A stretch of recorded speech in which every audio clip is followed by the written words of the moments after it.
Mental Efficiency by Arnold Bennett, and other hints to men and women. The book in my hand is of copyright date 1911, published by George H. Doran Company, author's edition, printed in the United States.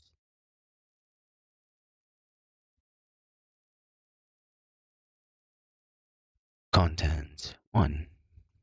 Mental Efficiency. The Appeal.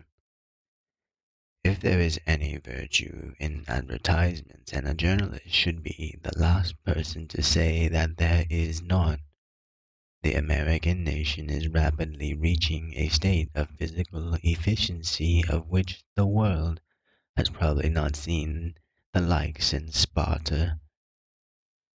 In all the American newspapers and all the American monthlies are innumerable illustrated announcements of physical culture specialists who guarantee to make all the organs of the body perform their duties with mighty precision of a 60 horsepower motor car that never breaks down.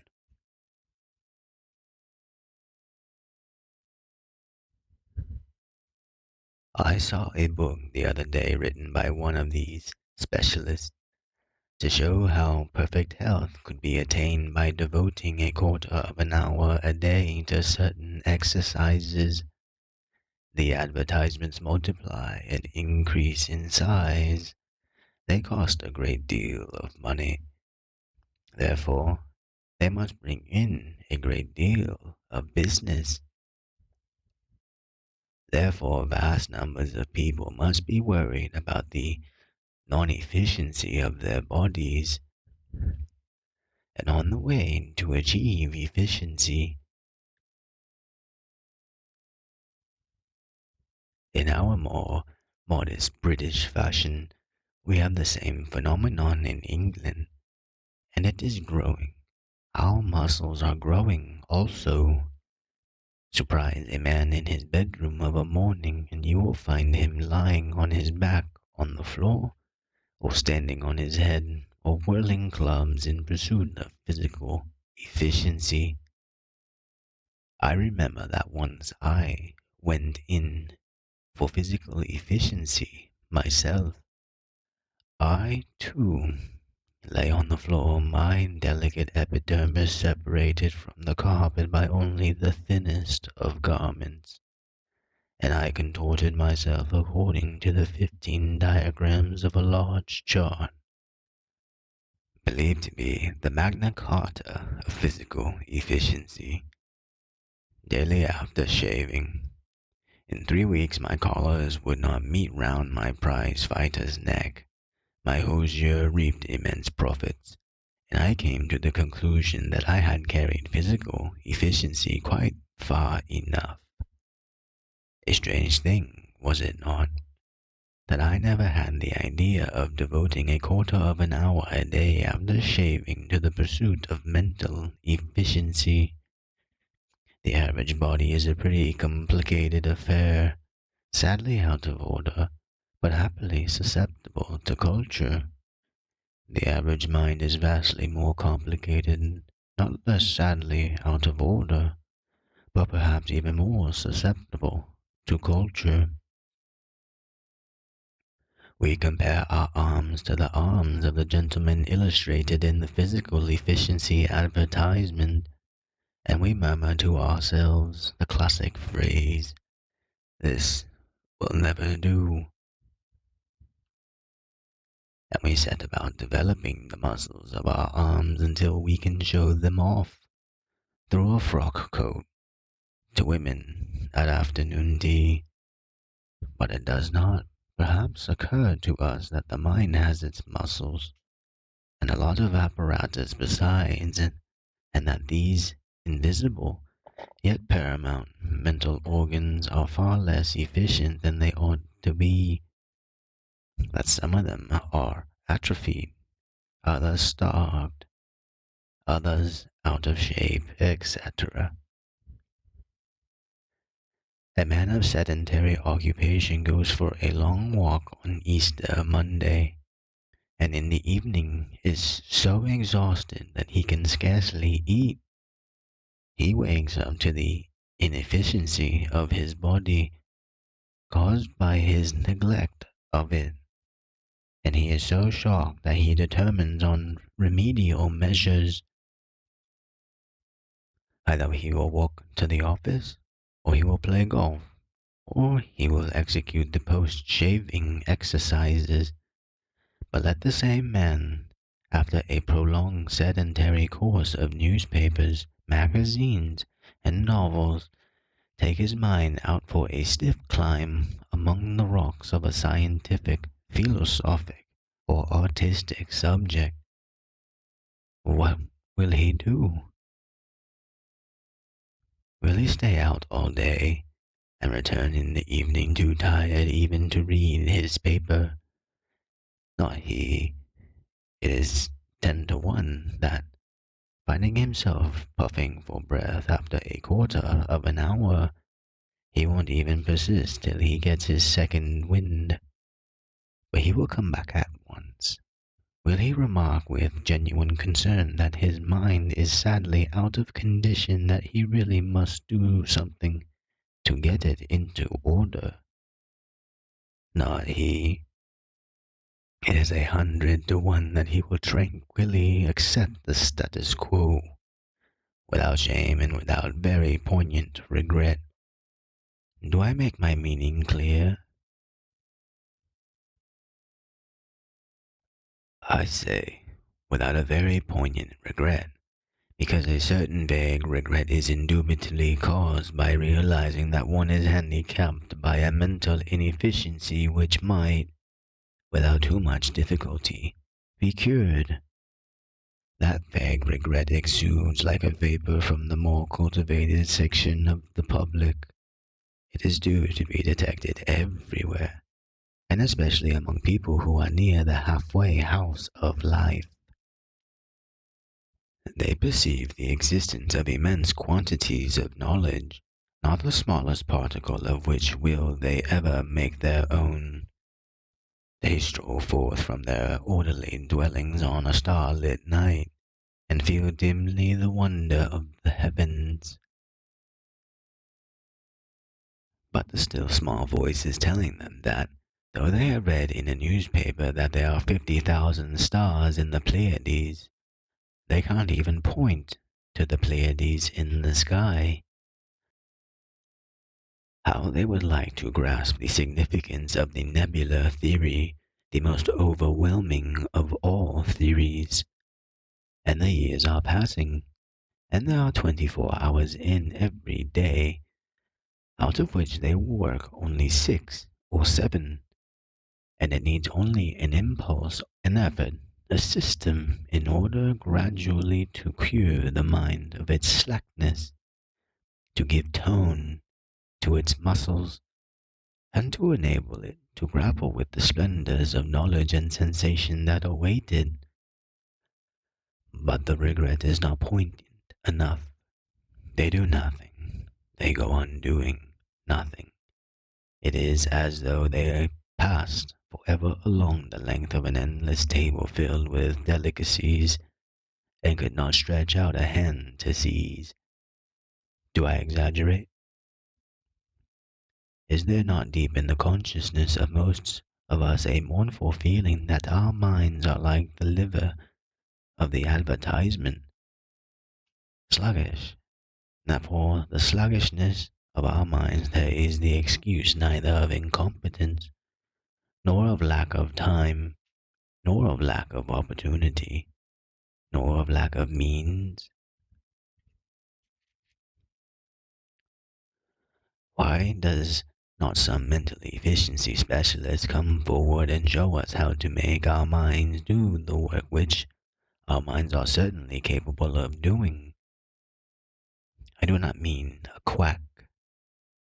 All the physical efficiency specialists who advertise largely are not quacks. Some of them achieve very genuine results. If a course of treatment can be devised for the body, a course of treatment can be devised for the mind. Thus, we might realize some of the ambitions which all of us cherish in regard to the utilization in our spare time of that magnificent machine which we allow to rust within our craniums. We have the desire to perfect ourselves, to round off our careers with the graces of knowledge and taste. How many people would not gladly undertake some branch of serious study so that they might not die under the reproach of having lived and died without ever really having known anything about anything? It is not the absence of desire that prevents them. It is, first, the absence of willpower. Not the will to begin, but the will to continue. And second, a mental apparatus which is out of condition, puffy, weedy, through sheer neglect. The remedy then divides itself into two parts: the cultivation of willpower and the getting into condition of the mental apparatus. And these two branches of the cure must be worked concurrently. I am sure that the considerations which I have presented to you must have already presented themselves to tens of thousands of my readers, and that thousands must have attempted the cure. I doubt not that many have succeeded. I shall deem it a favor if those readers who have interested themselves in the question will communicate to me at once the result of their experience, whatever its outcome. I will make such use as I can of the letters I receive, and afterward I will give my own experience. The replies. The correspondence which I have received in answer to my appeal shows that at any rate I did not overstate the case. There is, among a vast mass of reflecting people in this country, a clear consciousness of being mentally less than efficient, and a strong, though ineffective, desire that such mental inefficiency should cease to be. The desire is stronger than I had imagined.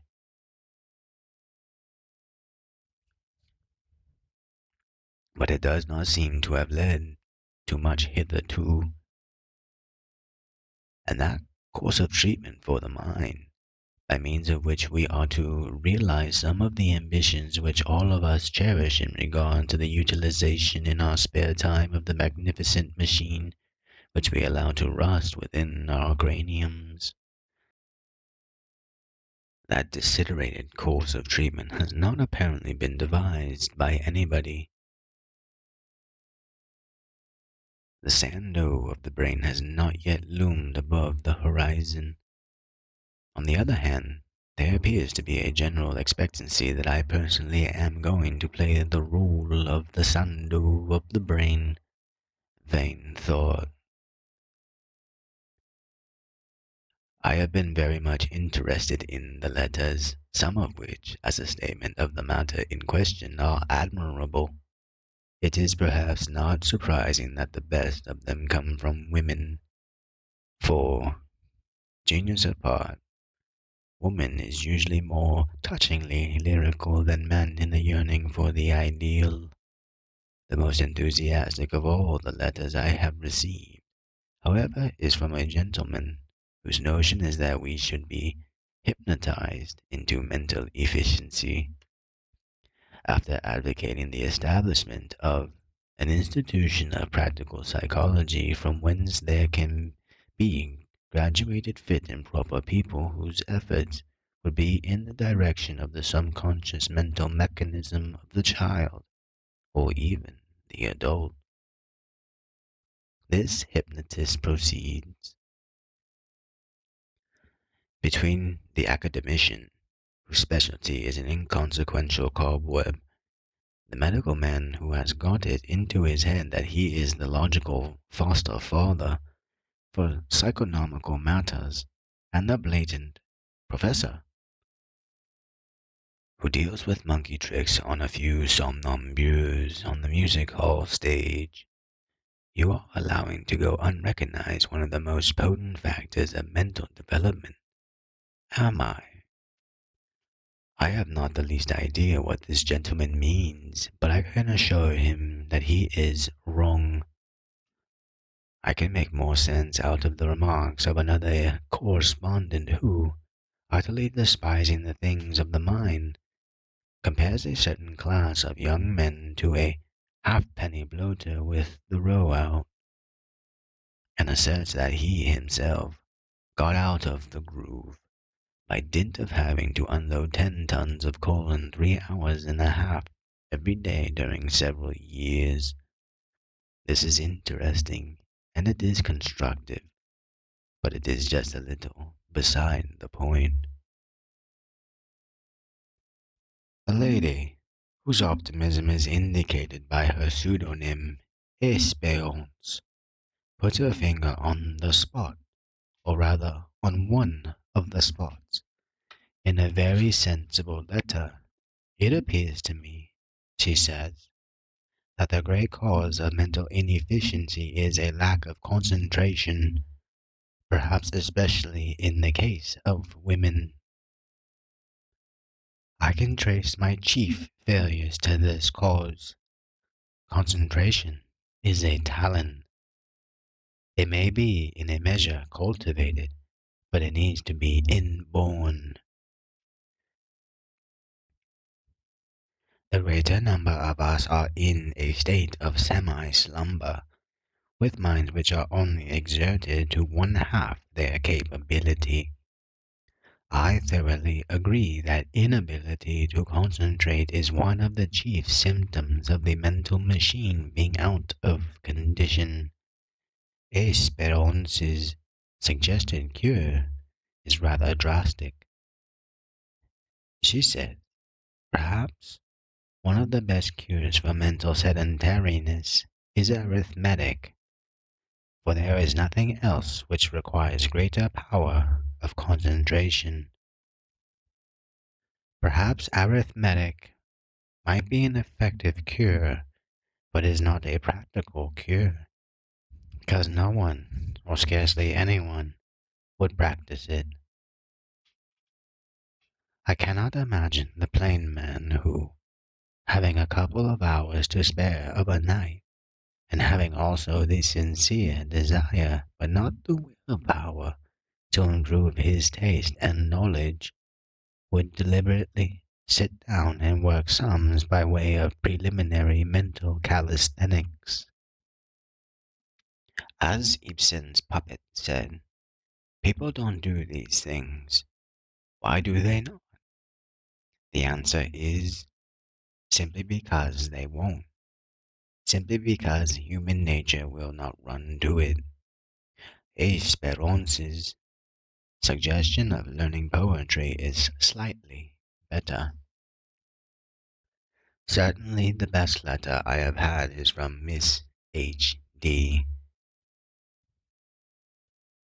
She says, this idea, to avoid the reproach of living and dying without ever really knowing anything about anything, came to me of itself from somewhere when I was a small girl, and looking back I fancy that the thought itself spurred me to do something in this world, to get into line with people who did things, people who painted pictures, wrote books, built bridges, or did something beyond the ordinary.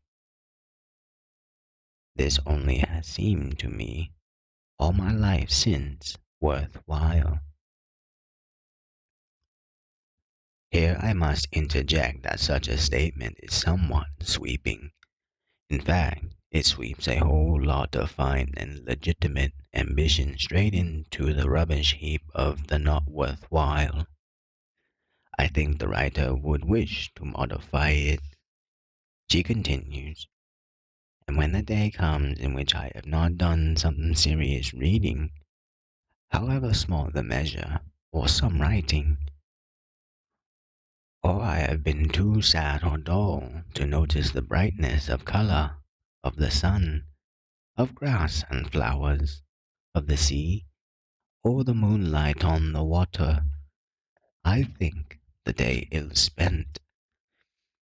So I must think the incentive to do a little each day beyond the ordinary toward the real culture of the mind is the beginning of the cure of mental inefficiency. This is very ingenious and good. Further, the day comes when the mental habit has become a part of our life, and we value mental work for the work's sake. But I am not sure about that. For myself, I have never valued work for its own sake, and I never shall.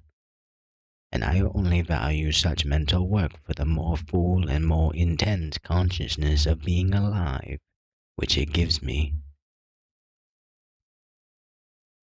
Miss H.T.'s remedies are vague as to lack of willpower. The first step is to realize your weakness. The next step is to have ordinary shame that you are defective.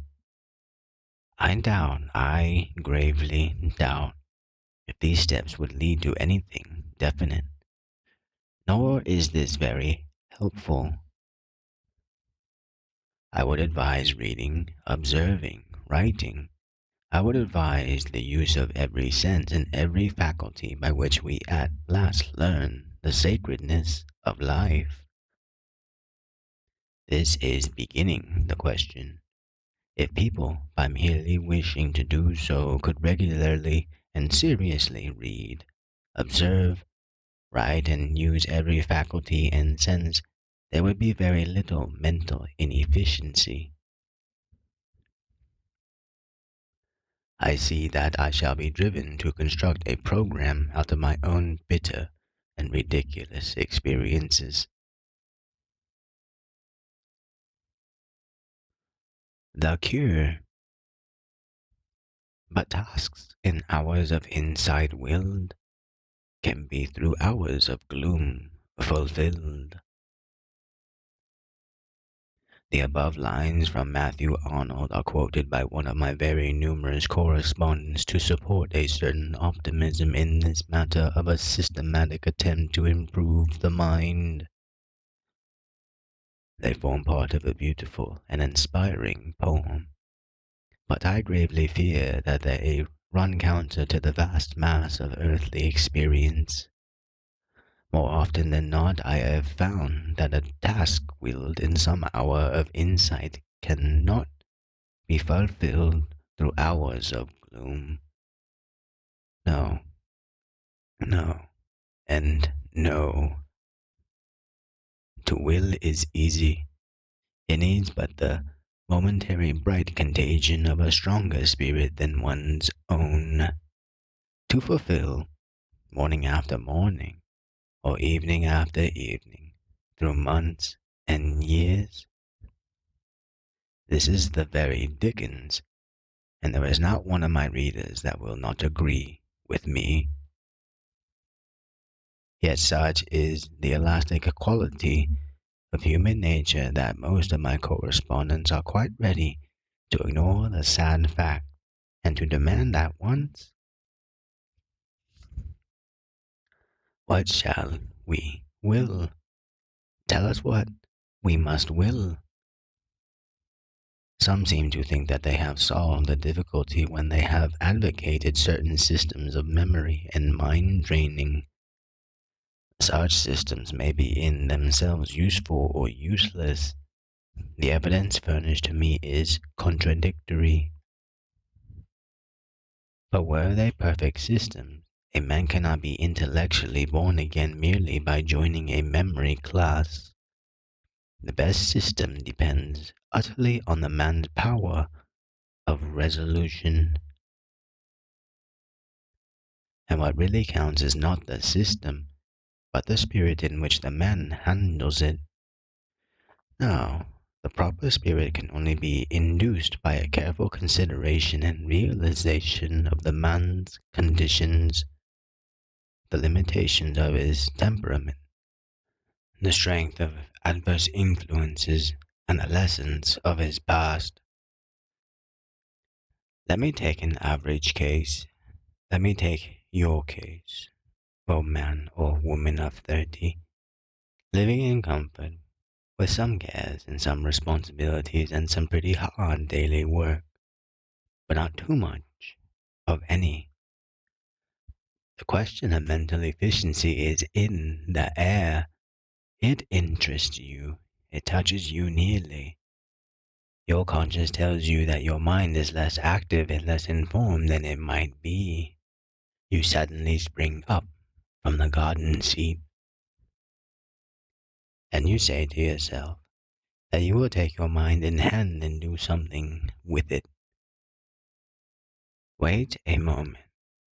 Be so good as to sink back into that garden seat and clutch that tennis racket a little longer.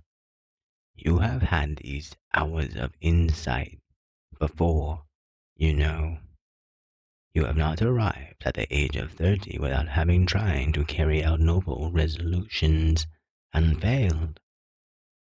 What precautions are you going to take against failure this time?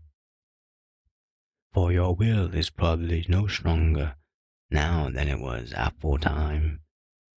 You have admitted and accepted failure in the past, and no wound is more cruel to the spirit of resolve than that dealt by failure.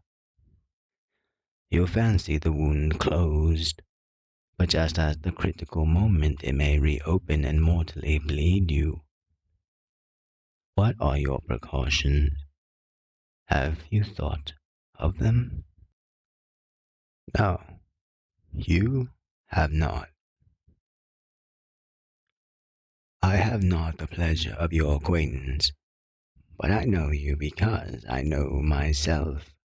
Your failure in the past was due to one or more of three causes, and the first was that you undertook too much at the beginning. You started off with a magnificent program. You are something of an expert in physical exercises. You would be ashamed not to be in these physical days, and so you would never attempt a hurdle race or an uninterrupted hours club whirling without some preparation. The analogy between the body and the mind ought to have struck you. This time, please do not form an elaborate program. Do not form any program. Simply content yourself with a preliminary canter, a ridiculously easy preliminary canter. For example, and I give this merely as an example, you might say to yourself, within 1 month from this date, I will read twice Herbert Spencer's little book on education, sixpence, and it will make notes in pencil inside the back cover of the things that particularly strike me. You remark that that is nothing, that you can do it on your head, and so on. Well, do it. When it is done, you will at any rate possess the satisfaction of having resolved to do something and having done it. Your mind will have gained tone and healthy pride. You will be even justified in setting yourself some kind of simple program to extend over 3 months, and you will have acquired some general principles by the light of which to construct the program. For best of all, you will have avoided failure, that dangerous wound. The second possible cause of previous failure was the disintegrating effect on the willpower of the ironic, superior smile of friends. Whenever a man turns over a new leaf, He has this inane giggle to face. The drunkard may be less ashamed of getting drunk than of breaking to a crony the news that he has signed the pledge. Strange but true. A human nature must be counted with. Of course, on a few stern spirits the effect of that smile is merely to harden the resolution, but on the majority its influence is deleterious. Therefore don't go and nail your flag to the mast. Don't raise any flag. Say nothing. Work as unobtrusively as you can. When you have won a battle or two, you can begin to wave the banner, and then you will find that miserable, pitiful, ironic superior smile will die away ere it is born. The third possible cause was that you did not rearrange your day. Idler and time waster though you had been, still you had done something during the 24 hours. You went to work with a kind of dim idea that there were 26 hours in every day. Something large and definite has to be dropped. Some space in the rank jungle of the day has to be cleared and swept up for the new operations. Robbing yourself of sleep won't help you, nor trying to squeeze in a time for study between two other times. Use the knife and use it freely. If you mean to read or think half an hour a day, arrange for an hour. 100% margin is not too much for a beginner. Do you ask me where the knife is to be used? I should say that in 9 cases out of 10, the rights of the codes of the body might be abbreviated. I recently spent a weekend in a London suburb, and I was staggered by the wholesale attention given to physical recreation in all its forms. It was a gigantic debauch of the muscles on every side. It shocked me. Poor withering mind.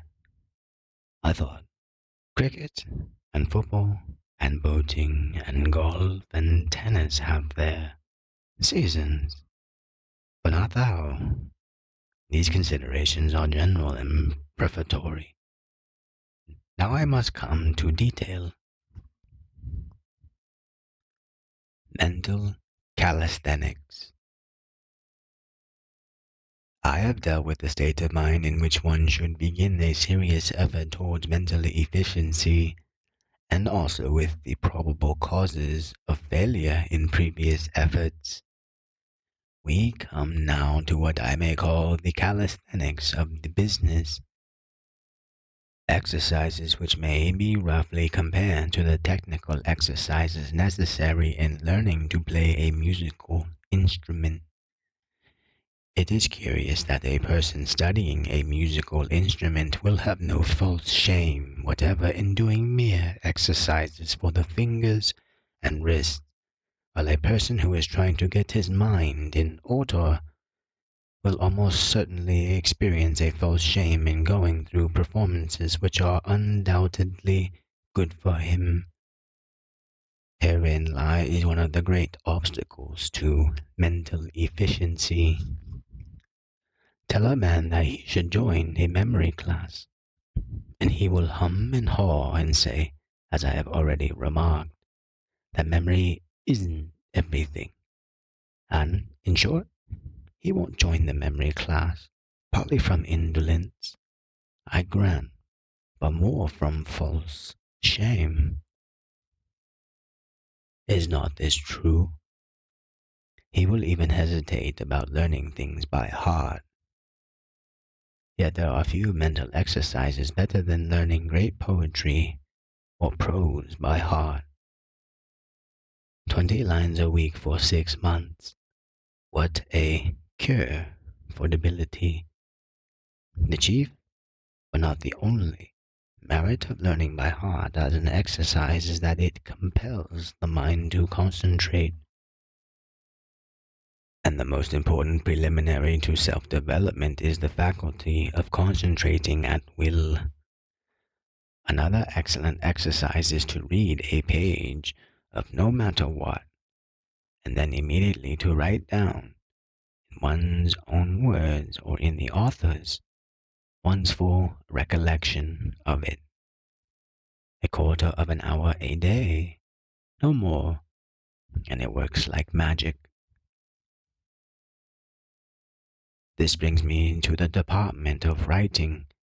I am a writer by profession, but I do not think I have any prejudices in favor of the exercise of writing.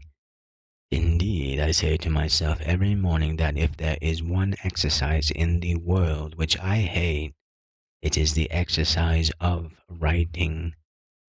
But I must assert that in my opinion, the exercise of writing is an indispensable part of any genuine effort towards mental efficiency. I don't care much that you write, so long as you compose sentences and achieve continuity.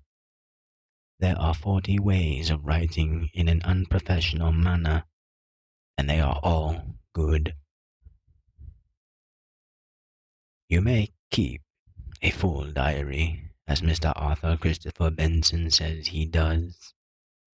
This is one of the least good ways. Diaries, save in experienced hands, like those of Mr. Benson, are apt to get themselves done with the very minimum of mental effort.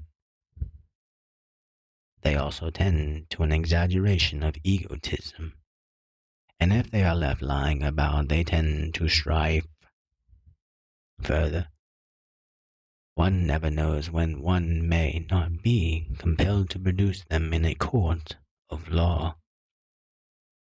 A journal is better. Do not ask me to define the difference between a journal and a diary. I will not, and I cannot.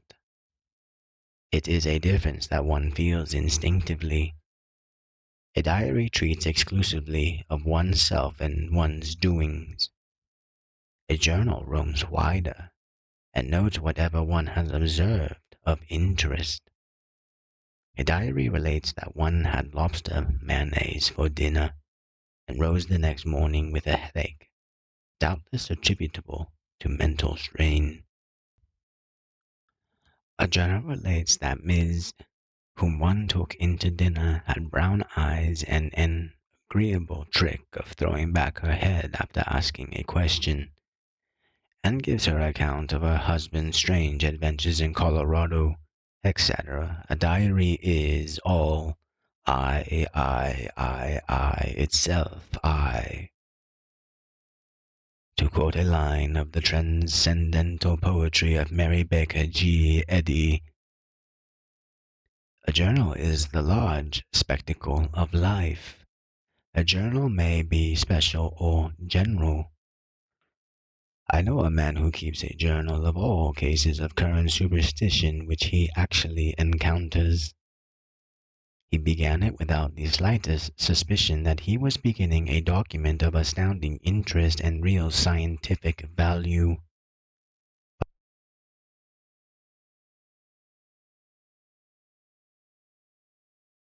But such was the fact. In default of a diary or a journal, one may write essays, provided one has the moral courage, or one may simply make notes on the book he reads, or one may construct anthologies of passages which have made an individual and particular appeal to one's tastes.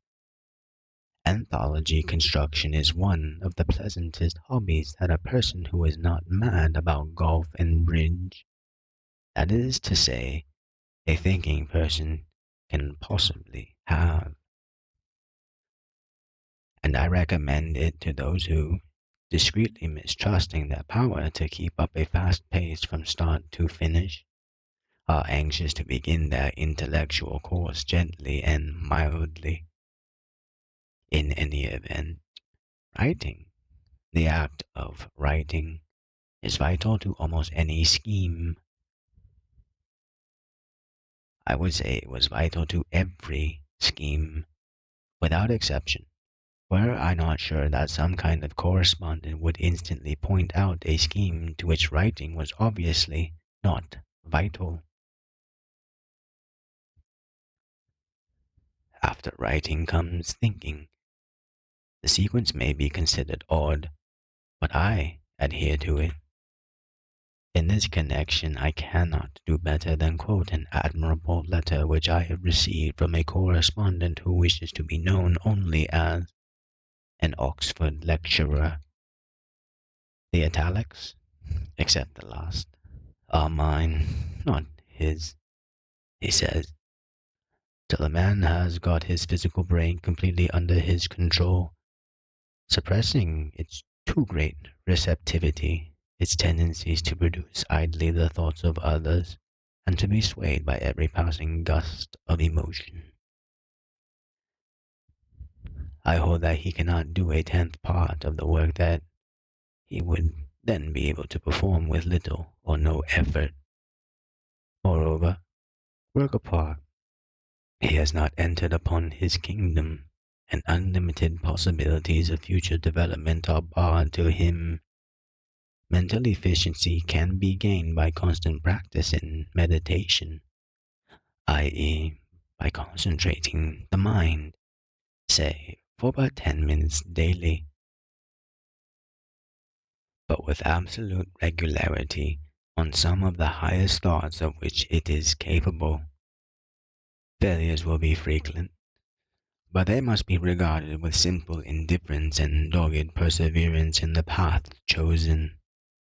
If that path be followed without intermission, even for a few weeks, the results will speak for themselves.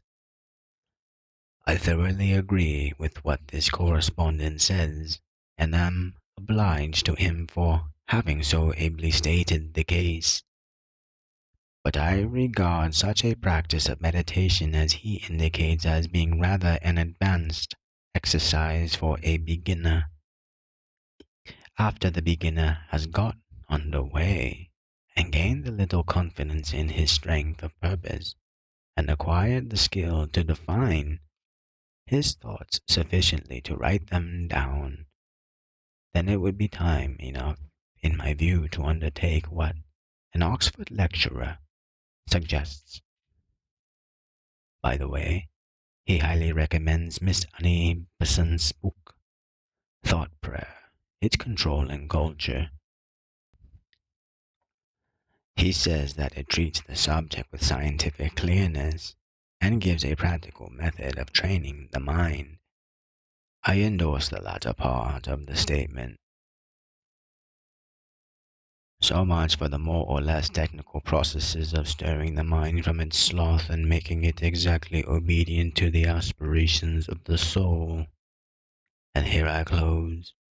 Numerous correspondents have asked me to outline a course of reading for them. In other words, they have asked me to particularize for them the aspirations of their souls. My subject, however, was not self-development. My subject was mental efficiency as a means to self-development. Of course, one can only acquire mental efficiency in the actual effort of self-development, but I was concerned not with the choice of route, rather with the manner of following the route. You say to me that I am busying myself with the best method of walking and refusing to discuss where to go. Precisely. One man cannot tell another man where the other man wants to go. If he can't himself decide on a goal, he may as well curl up and expire, for the root of the matter is not in him. I will content myself with pointing out that the entire universe is open for inspection. Too many people fancy that self-development means literature.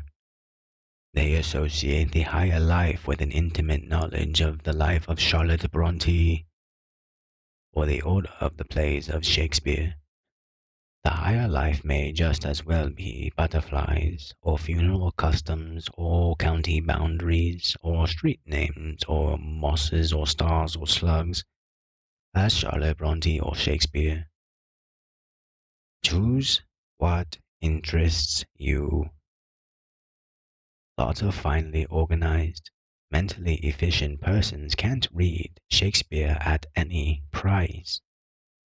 And if you ask them who was the author of The Tenant of Wildfell Hall, they might proudly answer, Emily Bronte, if they didn't say they never heard of it. An accurate knowledge of any subject, coupled with a carefully nurtured sense of the relativity of that subject to other subjects, implies an enormous self-development. With this hint, I conclude. Contents 2. Expressing one's individuality. A most curious and useful thing to realize is that one never knows the impression one is creating on other people. One may often guess pretty accurately whether it is good, bad, or indifferent. Some people render it unnecessary for one to guess. They practically inform one. But that is not what I mean. I mean much more than that. I mean that one has oneself no mental picture corresponding to the mental picture which one's personality leaves in the minds of one's friends. Has it ever struck you that there is a mysterious individual going around, walking the streets, calling at houses for tea, chatting, laughing, grumbling, arguing, and that all your friends know him and have long since added him up and come to a definite conclusion about him, without saying more than a chance, cautious word to you, and that that person is you. Supposing that you came into a drawing room where you were having tea, do you think you would recognize yourself as an individuality? I think not. You would be apt to say to yourself, as guests do when disturbed in drawing rooms by other guests, who's this chap? Seems rather queer. I hope he won't be a bore. And your first telling would be slightly hostile. Why, even when you meet yourself in an unsuspected mirror, in the very clothes that you have put on that very day, and that you know by heart, you are almost always shocked by the realization that you are you. And now and then, when you have gone to the glass to arrange your hair in the full sobriety of early morning, have you not looked on an absolute stranger? And has not that stranger piqued your curiosity? And if it is thus with precise external details of form, color, and movement, what may it not be with the vague complex effect of the mental and moral individuality? A man honestly tries to make a good impression. What is the result? The result merely is that his friends, in the privacy of their minds, set him down as a man who tries to make a good impression. If much depends on the result of a single interview or a couple of interviews, a man may conceivably force another to accept an impression of himself which he would like to convey. But if the receiver of the impression is to have time at his disposal, then the giver of the impression may just as well sit down and put his hands in his pockets. for nothing that he can do will modify or influence in any way the impression that he will ultimately give. The real impress is, in the end, given unconsciously, not consciously, and further it is received unconsciously, not consciously. It depends partly on both persons, and it is immutably fixed beforehand. There can be no final deception. Take the extreme case that of the mother and her son. One hears that the son hoodwinks his mother. Not he. If he is cruel, neglectful, overbearing, she is perfectly aware of it. He does not deceive her, and she does not deceive herself. I have often thought, if a son could look into a mother's heart, what an eye-opener he would have. What? He would cry. This cold, impartial judgment, this keen vision for my faults, this implacable memory of little slights, and injustices, and callousnesses committed long ago in the breast of my mother. Yes, my friend, in the breast of your mother. The only difference between your mother and another person is that she takes you as you are and loves you for what you are.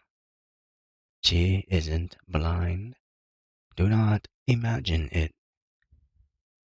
The marvel is not that people are such bad judges of character, but that they are such good judges, especially of what I may call fundamental character. The vilest person cannot forever conceal his fundamental character from the simplest.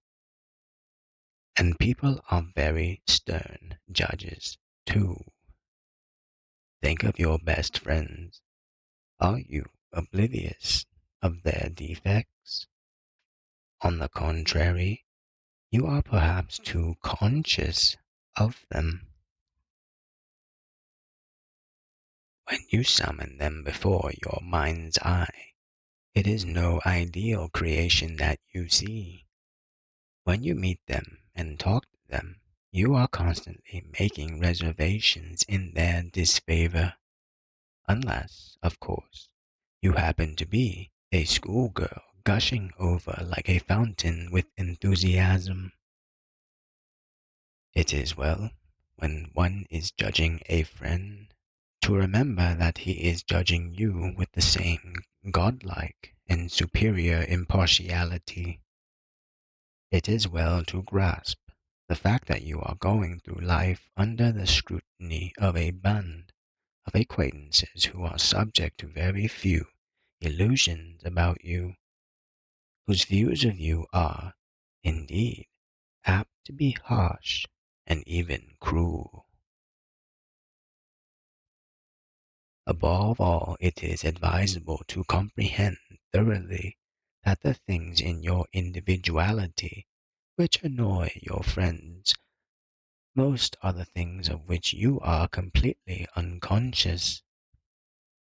It is not until years have passed that one begins to be able to form a dim idea of what one has looked like to one's friends. At 40 one goes back 10 years, and one says sadly, but with a certain amusement, I must have been pretty blatant then. I can see how I must have exasperated them. And yet I hadn't the faintest notion of it at the time. My intentions were of the best, only I didn't know enough, and one recollects some particularly crude action and kicks oneself. Yes, that is all very well, and the enlightenment which has come with increasing age is exceedingly satisfactory. But you are 40 now. What shall you be saying to yourself at 50? Such reflections foster humility, and they foster also a reluctance, which it is impossible to praise too highly, to tread on other people's toes. A moment ago, I used the phrase fundamental character. It is a reminiscence of Stevenson's phrase fundamental decency, and it is the final test by which one judges one's friends. After all, he's a decent fellow. We must be able to use that formula concerning our friends. Kindliness of heart is not the greatest of human qualities, and its general effect on the progress of the world is not entirely beneficent. But it is the greatest of human qualities in friendship. It is the least dispensable quality. We come back to it with relief from more brilliant qualities, and it has the great advantage of always going with a broad mind. Narrow-minded people are never kind-hearted. You may be inclined to dispute this statement. Please think it over. I am inclined to uphold it. We can forgive the absence of any quality except kindliness of heart, and when a man lacks that, we blame him. We will not forgive him. This is, of course, scandalous. A man is born as he is born, and he can as easily add a cubit to his stature as add kindliness to his heart. The feat never has been done, and never will be done, and yet we blame those who have not kindliness. We have the incredible, insufferable, and odious audacity to blame them. We think of them as though they had nothing to do but go into a shop and buy kindliness. I hear you say that kindliness of heart can be cultivated. Well, I hate to have even the appearance of contradicting you, but it can only be cultivated in the botanical sense. You can't cultivate violets on a nettle. A philosopher has enjoined us to suffer fools gladly. He had more usefully enjoined us to suffer ill-natured persons gladly. I see that in a fit of absent-mindedness I have strayed into the pulpit. I descend. Contents 3. Breaking with the past. On that dark morning we woke up, and it instantly occurred to us, or at any rate to those of us who have preserved some of our illusions on our naivete, that we had something to be cheerful about, some cause for a gay and strenuous vivacity. And then we remembered that it was New Year's Day, and there were those resolutions to put into force. Of course, we all smile in a superior manner at the very mention of New Year's resolutions. We pretend they are toys for children, and that we have long since ceased to regard them seriously as a possible aid to conduct. But we are such deceivers, such miserable moral cowards, in such terror of appearing naive, that I for one am not to be taken in by that smile and that pretense. The individual who scoffs at New Year's resolutions resembles the woman who says she doesn't look under the bed at nights. The truth is not in him, and in the very moment of his lying, could his cranium suddenly become transparent, we should see resolutions burning brightly in his brain like lamps in Trafalgar Square. Of this I am convinced that 19/20ths of us got out of bed that morning animated by that special feeling of gay and strenuous vivacity which resolutions alone can produce.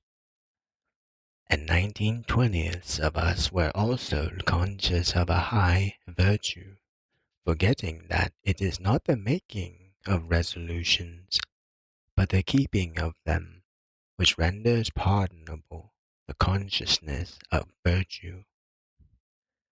And at this hour, while the activity of the resolution is yet in full blast, I would wish to insist on the truism, obvious perhaps, but apt to be overlooked, that a man cannot go forward and stand still at the same time.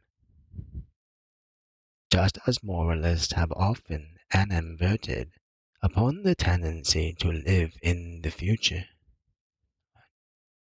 so I would animadvert upon the tendency to live in the past, because all around me I see men carefully tying themselves with an unbreakable rope to an immovable post at the bottom of a hill, and then struggling to climb the hill.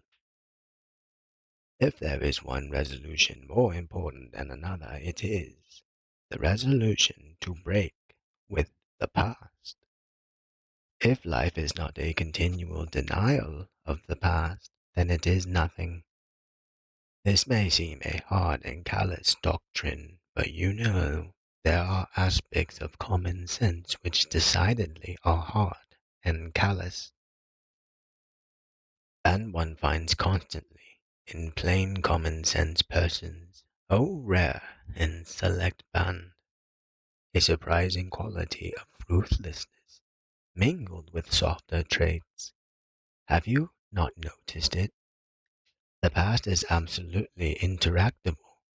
One can do anything with it, and an exaggerated attention to it is like an exaggerated attention to sepulchres, a sign of barbarism. Moreover, the past is usually the enemy of cheerfulness, and cheerfulness is a most precious attainment. Personally, I could even go so far as to exhibit hostility towards grief, and a marked hostility towards remorse, two states of mind which feed on the past instead of on the present. Remorse, which is not the same thing as repentance, serves no purpose that I have ever been able to discover. What one has done, and there's an end of it. As a great prelate unforgettably said, things are what they are, and the consequences of them will be what they will be. Why, then, attempt to deceive ourselves? That remorse for wickedness is a useful and praiseworthy exercise. Much better to forget. As a matter of fact, people indulge in remorse. It is a somewhat vicious form of spiritual pleasure. Grief, of course, is different, and it must be handled with delicate consideration. Nevertheless, when I see, as one does see, a man or a woman dedicating existence to sorrow for the loss of a beloved creature, and the world tacitly applauding, my feeling is certainly inimical to my idea that man or woman is not honoring, but dishonoring the memory of the departed. Society suffers, the individual suffers. and no earthly or heavenly good is achieved. Grief is of the past. It mars the present.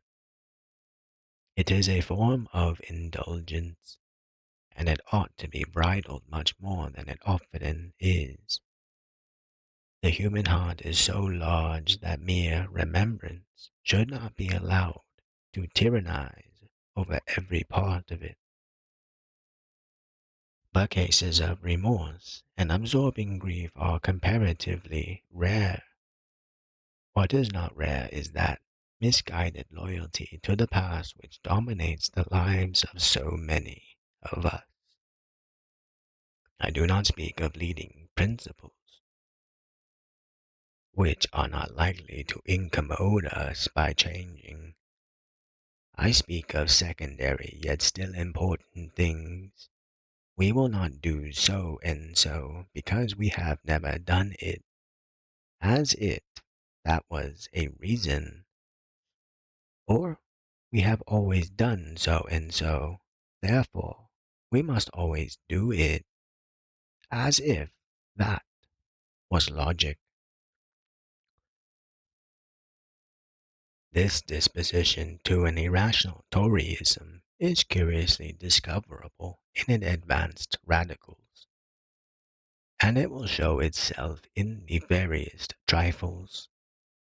I remember such a man whose wife objected to his form of hat. Not that I would call so crowning an affair as a hat a trifle. My dear, he protested, I have always worn this sort of hat. It may not suit me, but it is absolutely impossible for me to alter it now. However, she took him by means of an omnibus to a hat shop and bought him another hat and put it on his head and made a present of the old one to the shop assistant and marched him out of the shop. There, she said, you see how impossible it is. This is a parable, and I will not insult your intelligence by applying it. The faculty that we chiefly need when we are in the resolution-making mood is the faculty of imagination, the faculty of looking at our lives as though we had never looked at them before, freshly, with a new eye. Supposing that you had been born mature and full of experience, and that yesterday had been the very first day of your life, you would regard it today as an experiment. You would challenge each act in it, and you would probably arrange tomorrow in a manner that showed a healthy disrespect for yesterday. You certainly would not say, I have done so and so once, therefore I must keep on doing it. The past is never more than an experiment. A genuine appreciation of this fact will make our new resolutions more valuable and drastic than they usually are. I have a dim notion that the most useful resolution for most of us would be to break quite 50% of all the vows we have ever made. Do not accustom yourself to enchain your volatility with vows. Take this warning. It is of great importance. The wisdom is Johnson, but I flatter myself on the italics. Contents. 4. Settling down in life. The other day, a well-known English novelist asked me how old I thought she was. Really? Well, I said to myself, since she asked for it, she shall have it. I will be as true to life as her novels. So I replied audaciously, 38. I fancied I was hearing, if at all, on the side of really, and I trembled. She laughed triumphantly. I am 43, she said. The incident might have passed off entirely to my satisfaction had she not proceeded.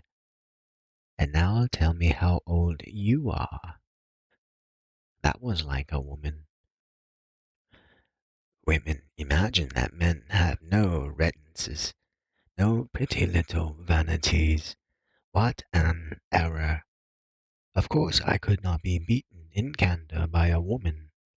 I had to offer myself a burnt sacrifice to her curiosity, and I did it, bravely but not unflinchingly. And then afterwards the fact of my age remained with me, worried me, obsessed me. I saw more clearly than ever before that age was telling on me. I could not be blind to the deliberation of my movements in climbing stairs and in dressing. Once upon a time, the majority of persons I met in the street seemed much older than myself. It is different now. The change has come unperceived. There is a generation younger than mine that smokes cigars and falls in love. Astounding. Once I could play left wing forward for an hour and a half without dropping down dead. Once I could swim 150 feet submerged at the bottom of a swimming bath. Incredible. Simply incredible. Can it be that I have already lived?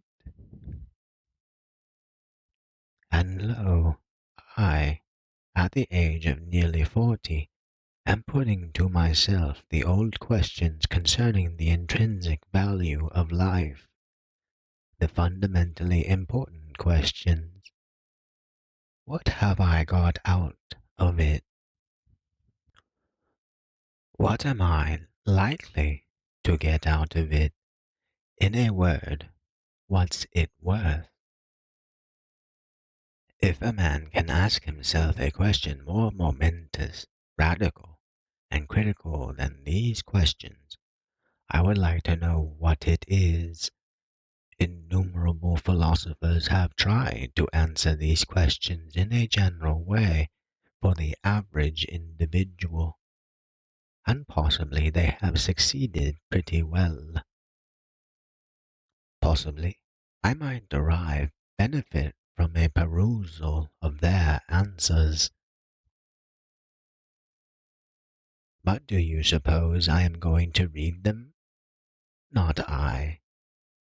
Do you suppose that I can recall the wisdom that I happen already to have read? Not I.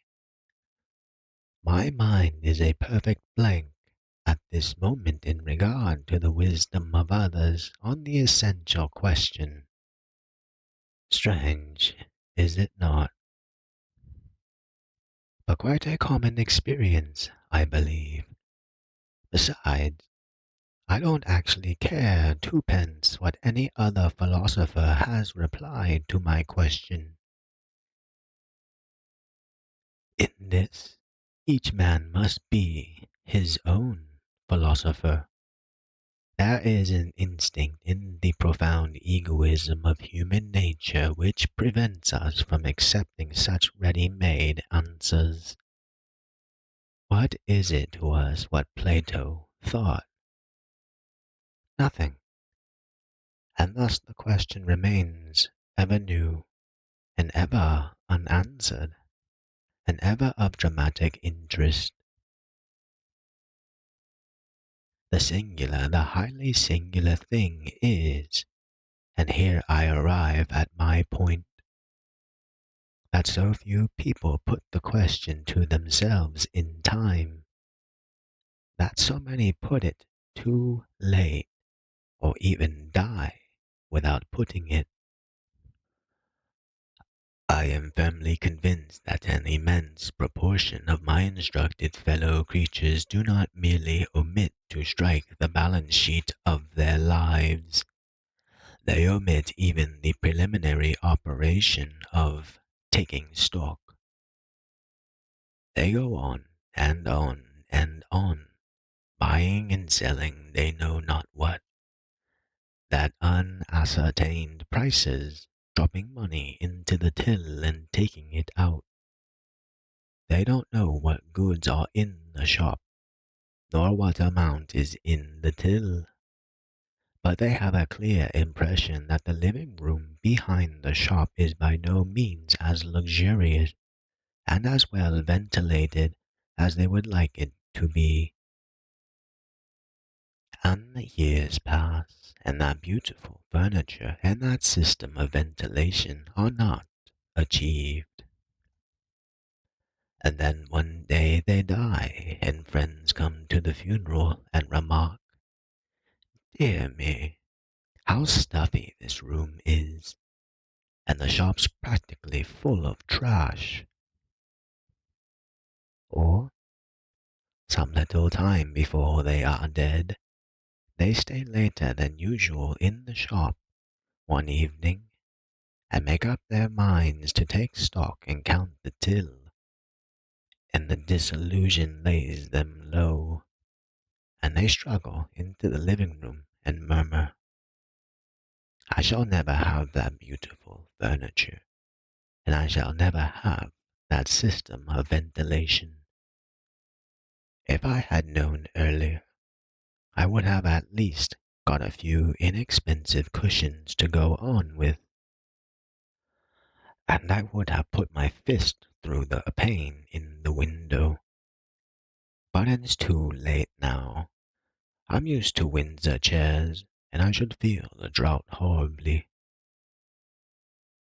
If I were a preacher, and if I hadn't got more than enough to do in minding my own affairs, and if I could look anyone in the face and deny that I too had pursued for nearly 40 years the great British policy of muddling through and hoping for the best.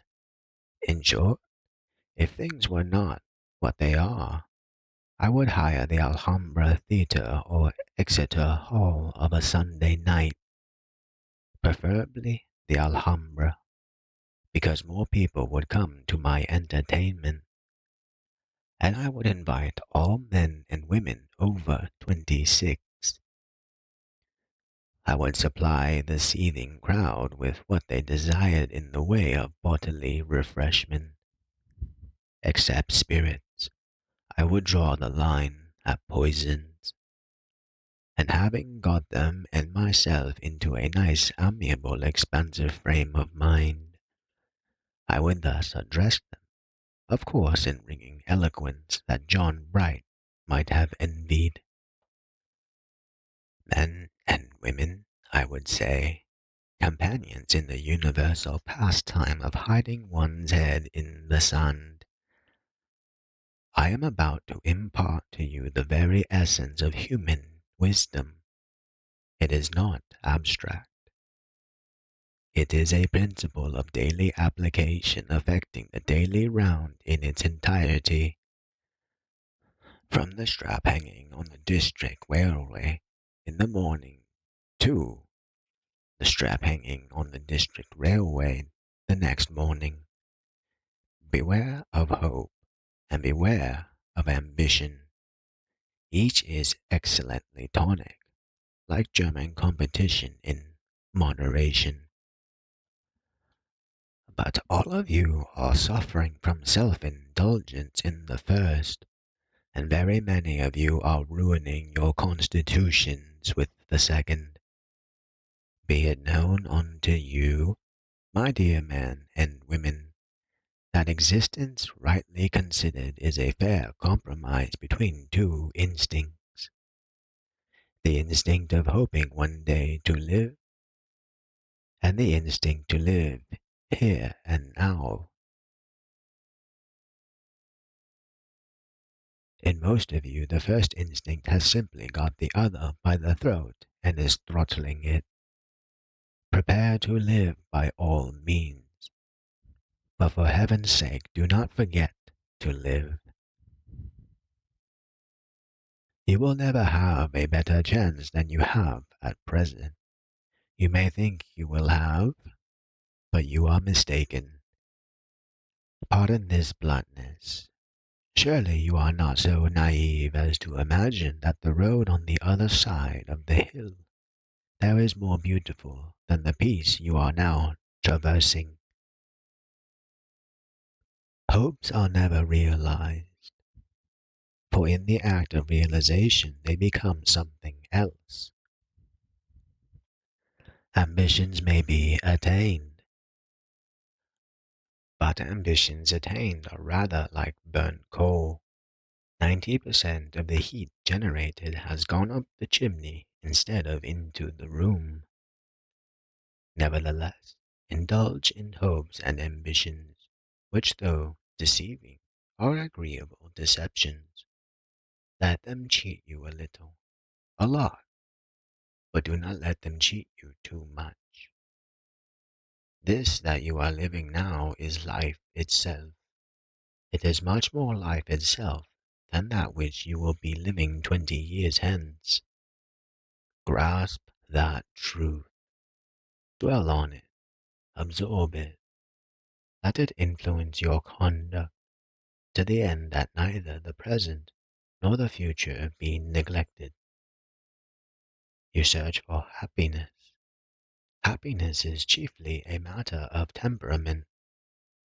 It is exceedingly improbable that you will, by struggling, gain more happiness than you already possess. In fine, settle down at once into life. The cheers would of course be for the refreshments.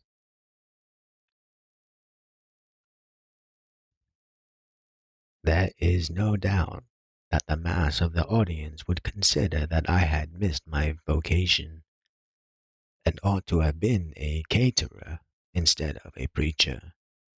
But once started, I would not be discouraged. I would keep on, Sunday night after Sunday night.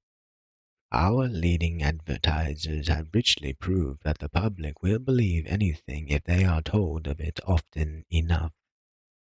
I would practice iteration, always with refreshments. In the result, it would draw upon the corporate mind that there was some glimmering of sense in my doctrine, and people would at least begin to perceive the folly of neglecting to savor the present, the folly of assuming that the future can be essentially different from the present, the fatuity of dying before they have begun to live. Contents 5. Marriage. The duty of it. Every now and then it becomes necessary to deal faithfully with that immortal type of person, the praiser of the past at the expense of the present. I will not quote Horace, as by all the traditions of letters I ought to do, because Horace, like the incurable trimmer that he was, hedged on this question. And I do not admire him much either. The praiser of the past has been very rife lately. He has told us that the pauperism and lunacy are mightily increasing, and though the exact opposite has been proved to be the case, and he has apologized, he will have forgotten the correction in a few months, and will break out again into renewed lamentation. He has told us that we are physically deteriorating, and in such awful tones that we have shuddered, and many of us have believed. And considering that the death rate is decreasing, that slums are decreasing, that disease is decreasing, that the agricultural laborer eats more than ever he did. Our credence does not do much credit to our reasoning powers, does it? Of course, there is that terrible influx into the town, but I for one should be much interested to know wherein the existence of the rustic in times past was healthier than the existence of the town dwellers of today. The personal appearance of agricultural veterans does not help me. They resemble starved bus drivers twisted out of shape by lightning. But the piece de resistance of the praiser of the past is now marriage, with discreet hints about the birth rate. The praiser of the past is going to have a magnificent time with the subject of marriage. The first moanings of the tempest have already been heard. Bishops have looked askance at the birth rate and have mentioned their displeasure. The matter is serious, as the phrase goes. It strikes at the root. We are marrying later, my friends. Some of us, in the hurry and preoccupation of business, are quite forgetting to marry. It is the duty of the citizen to marry and have children, and we are neglecting our duty. We are growing selfish. No longer are produced the glorious quiverfuls of old times. Our fathers married at 20, we marry at 35. Why? Because a gross and enervating luxury has overtaken us. What will become of England if this continues? There will be no England. Hence we must look to it, and so on in the same strain. I should like to ask all those who have raised and will raise such outcries, have you read X? Now, the book that I refer to as X is a mysterious work, written rather more than 100 years ago by an English curate. It is a classic of English science. Indeed, it is one of the great scientific books of the world. It has immensely influenced all the scientific thought of the 19th century, especially Darwin's Mr. H. G. Wells, as cited in Chambers' Cyclopedia of English Literature, describes it as the most shattering book that has or will be written. If I may make a personal reference, I would say that it affected me more deeply than any other scientific book that I have read. Although it is perfectly easy to understand and free from the slightest technicality, it is the most misunderstood book in English literature, simply because it is not read. The current notion about it is utterly false. It might be a powerful instrument of education, general and sociological, but publishers will not reprint it. At least, they do not. And yet it is 40 times more interesting and 400 times more educational than Gilbert White's remarks on the birds of Selborne. I will leave you to guess what X is. But I do not offer a prize for the solution of a problem which a vast number of my readers will certainly solve at once. If those who are worrying themselves about the change in our system of marriage would read X, they would probably cease from worrying, for they would perceive that they had been putting the cart before the horse. and that they had elevated to the dignity of fundamental principles certain average rules of conduct which had sprung solely from certain average instincts in certain average conditions, and that they were now frightened because, the conditions having changed, the rules of conduct had changed with them. One of the truths that X makes clear is that conduct conforms to conditions and not conditions to conduct. The payment of taxes is a duty which the citizen owes to the state. Marriage, with the begetting of children, is not a duty which the citizen owes to the state. Marriage, with its consequences, is a matter of personal inclination and convenience. It never has been anything else, and it never will be anything else. How could it be otherwise? If a man goes against inclination and convenience in a matter where inclination is of the essence of the contract, he merely presents the state with a discontented citizen, if not two, in exchange for a contented one. The happiness of the state is the sum of the happiness of all its citizens. To decrease one's own happiness, then, is a singular way of doing one's duty to the state. Do you imagine that when people married early and much they did so from a sense of duty to the state, a sense of duty which our modern luxury has weakened? I imagine they married simply because it suited them.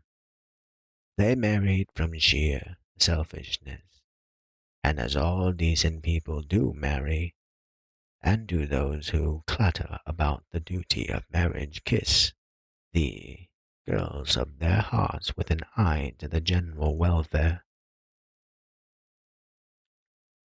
I can fancy them saying, "My angel, I love you," from a sense of duty to the state.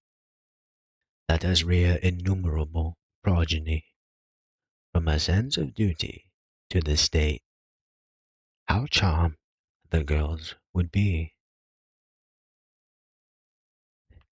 If the marrying age changes, if the birth rate shows a sympathetic tendency to follow the death rate, as it must, see X, no one need be alarmed. Elementary principles of right and wrong are not trembling in their bases. The human conscience is not silenced. The nation is not going to the dogs. Conduct is adjusting itself to new conditions, and that is all. We may not be able to see exactly how conditions are changing. That is a detail our descendants will see exactly.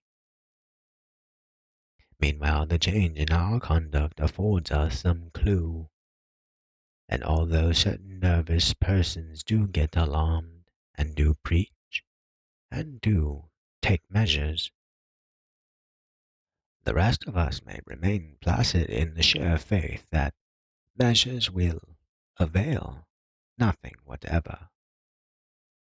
If there are two things set high above legislation, movements, crusades, and preaching, one is the marrying age, and the other is the birth rate. For there the supreme instinct comes along and stamps ruthlessly on all insincere reasonings and sham altruisms, stamps on everything, in fact, and blandly remarks, "I shall suit my own convenience, and no one but nature herself, with a big, big N, shall talk to me. Don't pester me with right and wrong. I am right and wrong." Having thus attempted to clear the ground a little of fudge, I propose next to offer a few simple remarks on marriage,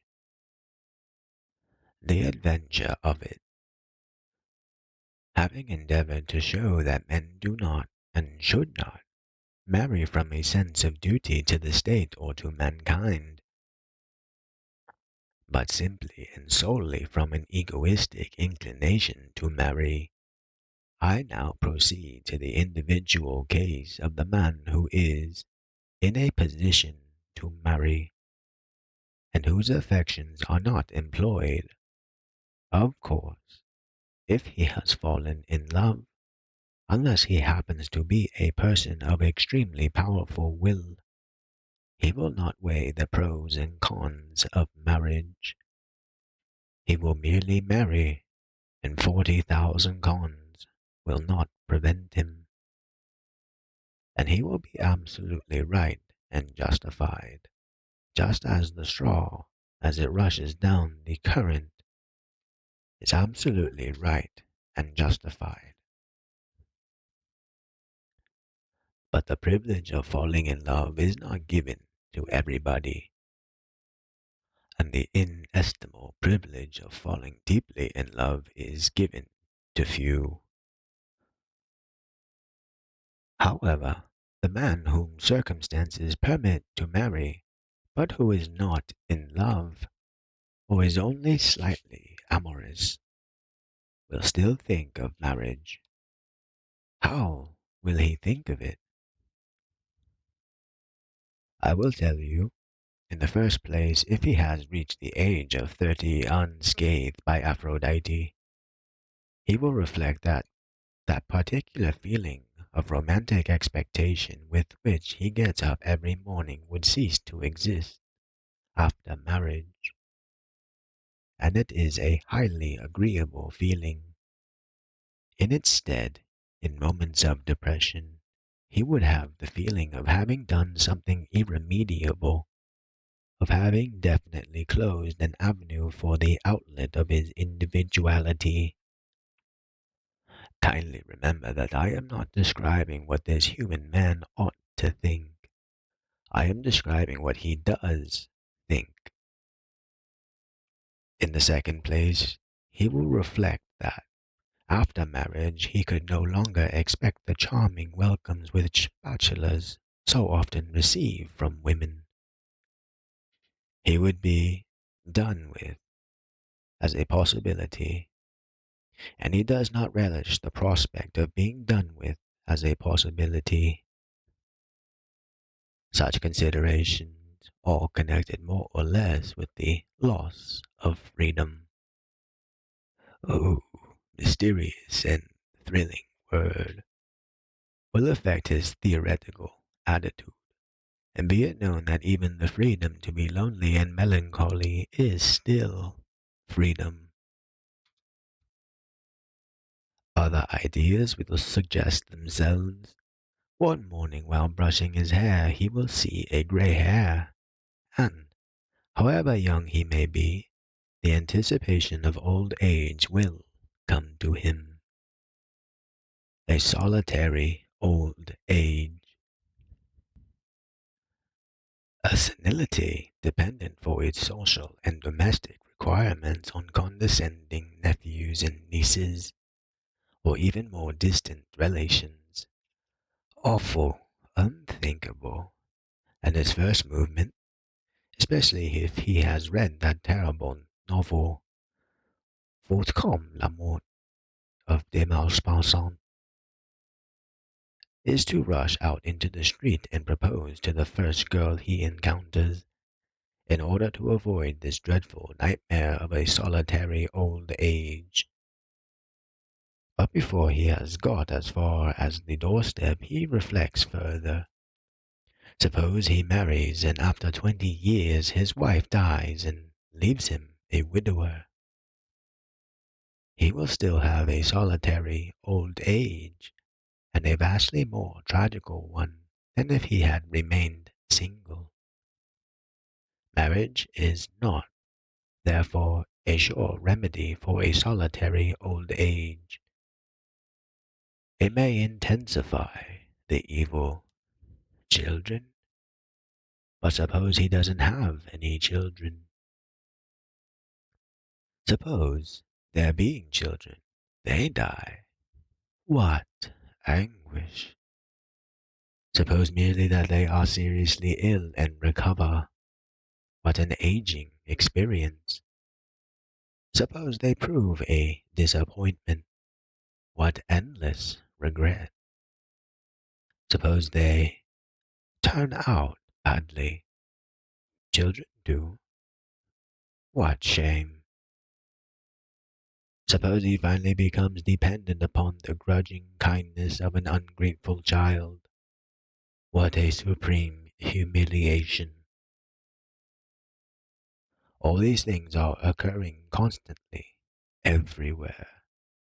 Suppose his wife, having loved him, ceased to love him, or suppose he ceased to love his wife.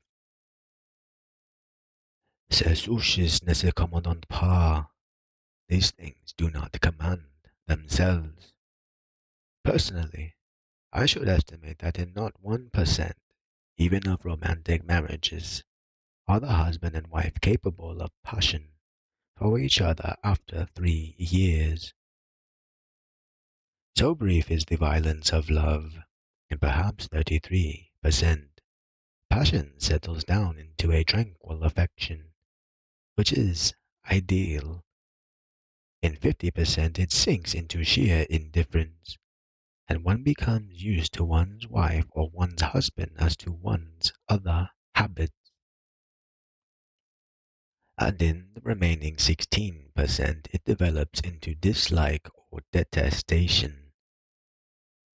Do you think my percentages are wrong? You who have been married a long time and know what the world is, well, you may modify them a little.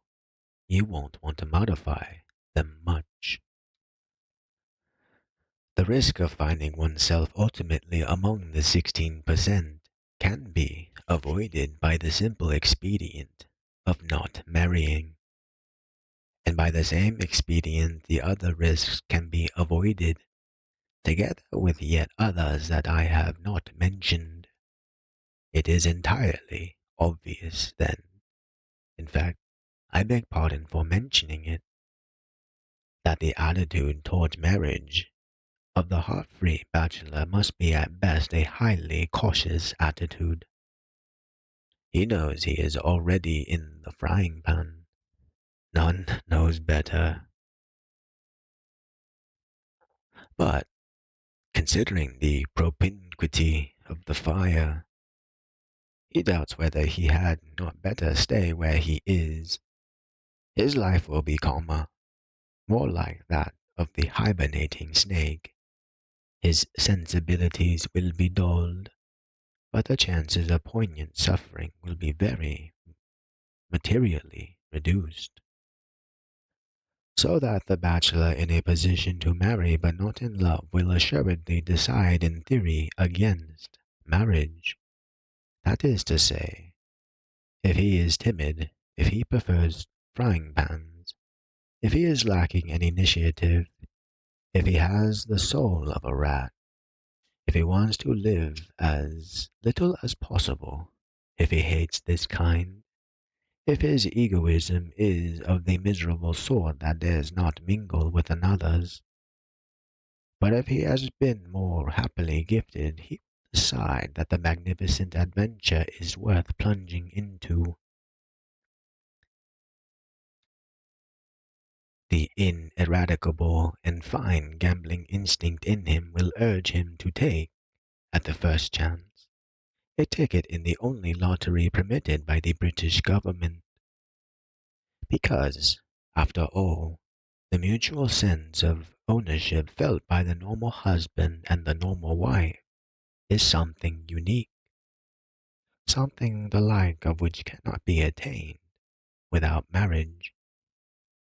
I saw a man and a woman at a sale the other day. I was too far off to hear them, but I could perceive they were having a most lively argument. Perhaps it was only about initials on pillowcases, They were absorbed in themselves. The world did not exist for them, and I thought, what miraculous, exquisite force is it that brings together that strange, somber, laconic organism in a silk hat and a loose black overcoat, and that strange, bright, vivacious, querulous, irrational organism in brilliant fur and feathers? And when they moved away, the most interesting phenomenon in the universe moved away. And I thought, just as no beer is bad, but some beer is better than other beer, so no marriage is bad. The chief reward of marriage is something which marriage is bound to give: companionship, whose mysterious interestingness nothing can stale. A man may hate his wife so that she can thread a needle without annoying him, but when he dies, or she dies, he will say, "Well, I was interested," and one always is, said a bachelor of 46 to me the other night. Anything is better than the void. The two ways of it, Sabine and other summary methods of marrying being now abandoned by all nice people, there remain two broad, general ways. The first is the English way. We let nature take our course. We give heed to the heart's cry. When, amid the hazards and accidents of the world, two souls find each other, we rejoice. Our instinctive wish is that they shall marry, if the matter can anyhow be arranged. We frankly recognize the claim of romance in life, and we are prepared to make sacrifices to it. We see a young couple at the altar. They are in love. Good. They are poor. So much the worse. But nevertheless, we feel that love will pull them through. The revolting French system of bargain and barter is the one thing that we can neither comprehend nor pardon in the customs of our great neighbors. We endeavor to be polite about that system. We simply cannot. It shocks our finest, tenderest feelings. It is so obviously contrary to nature. The second is the French way, just alluded to as bargain and barter. Now, if there is one thing a Frenchman can neither comprehend nor pardon in the customs of a race so marvelously practical and sagacious as ourselves, it is the English marriage system. He endeavors to be polite about it, and he succeeds, but it shocks his finest, tenderest feelings. He admits that it is in accordance with nature, but he is apt to argue that the whole progress of civilization has been the result of an effort to get away from nature. What? Leave the most important relation into which a man can enter to the mercy of chance, when a mere gesture may arouse passion, or the color of a corsage induce desire. Now, you English, you who are so self-controlled, you are not going seriously to defend that. You talk of love as though it lasted forever. You talk of sacrificing to love, but what you really sacrifice, or risk sacrificing, is the whole of the latter part of married existence for the sake of the first 2 or 3 years. Marriage is not one long honeymoon. We wish it were. When you agree to a marriage, you fix your eyes on the honeymoon. When we agree to a marriage, we try to see it as it will be 5 or 10 years hence. We assert that, in the average instance, 5 years after the wedding, it doesn't matter whether or not the parties were in love on the wedding day. Hence, we will not yield to the gusts of the moment. Your system is, moreover, if we may be permitted the observation, a premium on improvidence. It is, to some extent, the result of improvidence. You can marry your daughters without dowries, and the ability to do so tempts you to neglect your plain duty to your daughters, and you do not always resist the temptation. Do your marriages of romance turn out better than our marriages of prudence, of careful thought, of long foresight? We do not think they do. So much for the two ways, patriotism being the last refuge of a scoundrel. According to Dr. Johnson, I have no intention of judging between them, as my heart prompts me to do, lest I should be accused of it. Nevertheless, I may hint that, while perfectly convinced by the admirable logic of the French, I am still, with the charming illogicalness of the English, in favor of romantic marriages, it being, of course, understood that dowries ought to be far more plentiful than they are in England. If a Frenchman accuses me of being ready to risk sacrificing the whole of the latter part of married life for the sake of the first 2 or 3 years, I would unhesitatingly reply, yes, I am ready to risk that sacrifice. I reckon the first 2 or 3 years are worth it. But then, I am English, and therefore romantic by nature. Look at London, that city whose outstanding quality is its romantic quality, and look at the English women going their ways in the wonderful streets thereof. Their very eyes are full of romance. They do, lack chic, but they are heroines of drama. They look at Paris. There is little romance in the fine right lines of Paris. Look at the Parisians. They are the most astounding and adorable women yet invented by nature. But they aren't romantic, you know. They don't know what romance is. They are so matter of fact that when you think of their matter of factness, it gives you a shiver in the small of your back. To return, one may view the two ways in another light.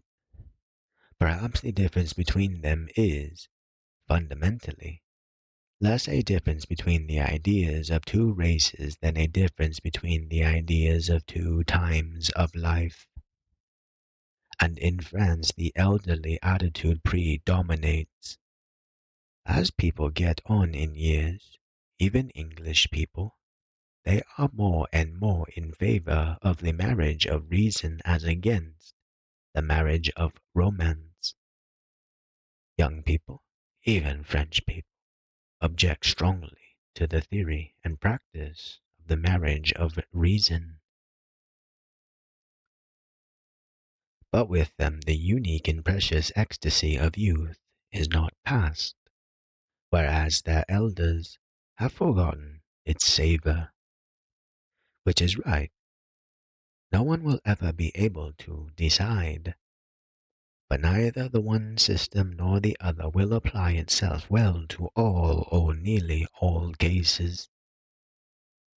There have been thousands of romantic marriages in England of which may be said that it would have been better had the French system been enforced to prevent their existence. And Equally, thousands of possible romantic marriages have been prevented in France, which, had the English system prevailed there, would have turned out excellently. The prevalence of dowries in England would not render the English system perfect, for it must be remembered that money is only one of several ingredients in the French marriage, but it would considerably improve it. However, we are not a provident race, and we are not likely to become one. So our young men must reconcile themselves to the continued absence of dowries. The reader may be excused for imagining that I am at the end of my remarks. I am not. All that precedes is a mere preliminary to what follows. I want to regard the case of the man who has given the English system a fair trial and found it futile. Thus, we wait on chance in England. We wait for love to arrive. Suppose it doesn't arrive. Where is the English system then? Assume that a man in a position to marry reaches 35 or 40 without having fallen in love. Why should he not try the French system for a change? Any marriage is better than none at all. Naturally, in England, he couldn't go up to the chosen fair and announce, I am not precisely in love with you, but will you marry me? He would put it differently, and she would understand. And do you think she would refuse? Content 6. Books. The physical side. The chief interest of many of my readers is avowedly books. They probably do, profess other interests, but they are primarily bookmen. And when one is a bookman during about 23 3/4 hours in every day. Now, bookmen are capable of understanding things about books which cannot be put into words. They are not like mere subscribers to circulating libraries. For them a book is not just a book, it is a book. If these lines should happen to catch the eye of any persons not bookmen, such persons may imagine that I am writing nonsense. But I trust that the bookmen will comprehend me, and I venture, then, to offer a few reflections upon an aspect of modern bookishness that is becoming more and more actual as the enterprise of publishers and the beneficent effects of education grows and increase together. I refer to popular editions of classics. Now, I am very grateful to the devisers of cheap and handy editions. The first book I ever bought was the first volume and the first modern series of presentable and really cheap reprints, namely Macaulay's Warren Hastings and Cassell's National Library. Sixpence in cloth. That foundation stone of my library has unfortunately disappeared beneath the successive deposits. But another volume of the same series, F. T. Palgrave's Visions of England, an otherwise scarce book, still remains to me through the vicissitudes of 17 years of sale, purchase, and exchange, and I would not care to part with it. I have over 200 volumes of that inestimable and incomparable series, the Temple Classics. besides several hundred assorted volumes of various other series. And when I heard of the new Every Man's Library, projected by that benefactor of bookmen, Mr. J. M. Dent, my first impassioned act was to sit down and write a postcard to my bookseller ordering George Finlay's The Byzantine Empire, a work which was waited 60 years for popular recognition, so that I cannot be said to be really antagonistic to cheap reprints. Strong in this consciousness, I beg to state that cheap and handy reprints are all very well in their way, which is a manner of saying that they are not the alpha and omega of bookishness. By expending £20 yearly during the next 5 years, a man might collect, in cheap and handy reprints, all that was worth having in classic English literature. But I for one would not be willing to regard such a library as a real library. I would regard it as only a cheap edition of a library. There would be something about it that would arouse in me a certain benevolent disdain, even though every volume was well printed on good paper and inoffensively bound. Why? Well, although it is my profession in life to say what I feel in plain words, I do not know that in this connection I can say what I feel in plain words. I have to rely on a sympathetic comprehension of my attitude in the bookish breasts of my readers. In the first place, I have an instinctive antipathy to a series.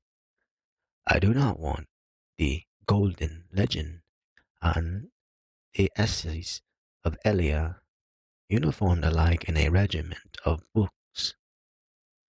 It makes me think of conscription and barracks. Even the noblest series of reprints ever planned, not all cheap either, not heterogeneous in matter. The Tudor translations faintly annoys me in the mass. Its appearances in a series seems to me to rob a book of something very delicate and subtle in the aroma of its individuality, something which, it being inexplicable, I will not try to explain. In the second place, most cheap and handy reprints are all small in size. They may be typographically excellent, with large type and opaque paper. They may be convenient to handle. They may be surpassingly suitable for the pocket and the very thing for travel. They may save precious space where shelf room is limited, but they are small in size, and there is, as regards most literature, a distinct moral value in size. Do I carry my audience with me? I hope so.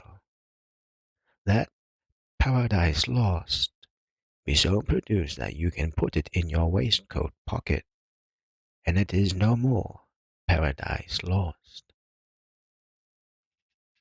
Milton needs a solid octavo, form with stoutish paper and long primer type. I have Walpole's letters and Nunes's thin paper classics, a marvelous volume of near 900 pages, with a portrait and a good index and a beautiful binding. For 3 and 6, and I am exceedingly indebted to Mr. Nunes's for creating that volume. It was sheer genius on their part to do so. I get charming sensations from it, but sensations not so charming as I should get from Madame Paget Toynbee's. Any volume and grandiose edition, even aside from Miss Toynbee's erudite notes and the exact letters which she has been able to print, the same letter in Miss Toynbee's edition would have a higher aesthetic and moral value for me than in the editionlet of Mr. Nunes, the one cheap series which satisfies my desire for size is Macmillan's Library of English Classics, in which I have the travels of that mythical personage, Sir John Mandeville. But it is only in paying for it that you know this edition to be cheap, for it measures 9 inches by 6 inches by 2 inches. And in the third place, when one buys series, one only partially chooses one's books. They are mainly chosen for one by the publisher. And even if they are not chosen for one by the publisher, they are suggested to one by the publisher. Not so does the genuine bookman form his library. This genuine bookman begins by having specific desires. His study of authorities gives him a demand, and the demand forces him to find the supply. He does not let the supply create the demand. Such a state of affairs would be almost humiliating, almost like the parvenu who calls in the wholesale furnisher and decorator to provide him with a home. A library must be, primarily, the expression of the owner's personality.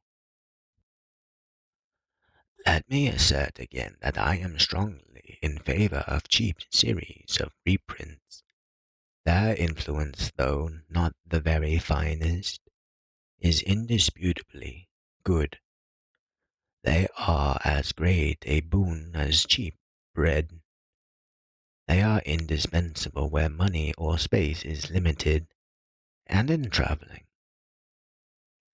They decidedly help to educate a taste for books that are neither cheap nor handy, and the most luxurious collectors may not afford to ignore them entirely, but they have their limitations, their disadvantages.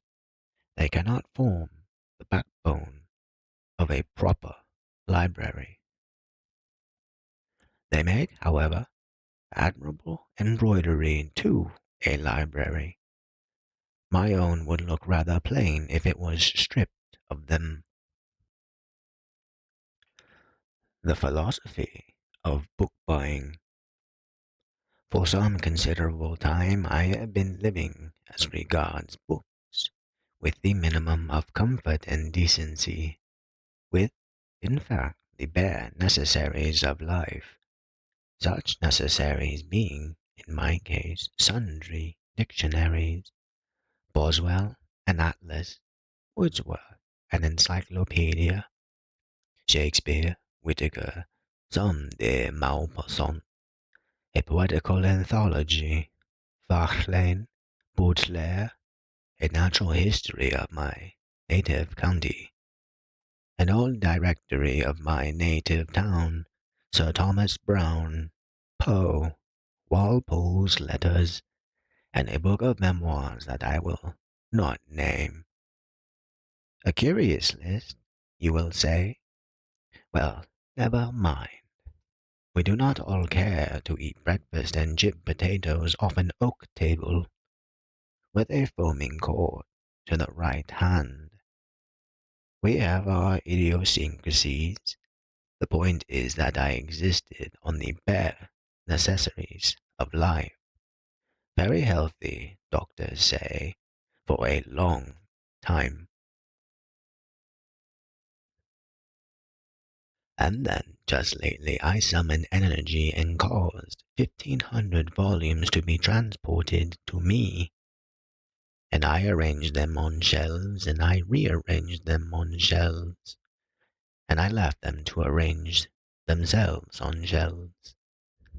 Well, you know, the way that I walk up and down in front of these volumes whose faces I had half forgotten is perfectly infantile. It is like the way of a child at a menagerie. There, in its cage, is that 1839 edition of Shelley, edited by Mrs. Shelley, that I once nearly sold to the British Museum because the keeper of printed books thought he hadn't got a copy. Only he had, and there in a cage by himself because of his terrible hugeness. It is the 1652 Paris edition of Montaigne's essays. And so I might continue, and so I would continue, were it not essential that I come to my argument. Do you suppose that the presence of these books after our long separation is making me read more than I did? Do you suppose I am engaged in looking up my favorite passages? Not a bit. The other evening I had a long tram journey, and, before starting, I tried to select a book to take with me. I couldn't find one to suit just the tram mood. As I had to catch the tram, I was obliged to settle on something, and in the end I went off with nothing more original than Hamlet, which I am really too familiar with. Then I thought an evening paper and read it all through, including advertisements. So I said to myself, this is a nice result of all my trouble to resume company with some of my books. However, as I have long since ceased to be surprised at the eccentric manner in which human nature refuses to act as one would have expected it to act, I was able to keep calm and unashamed during this extraordinary experience, and I am still walking up and down in front of my books and enjoying them without reading them. I wish to argue that a great deal of Kant is talked and written about reading.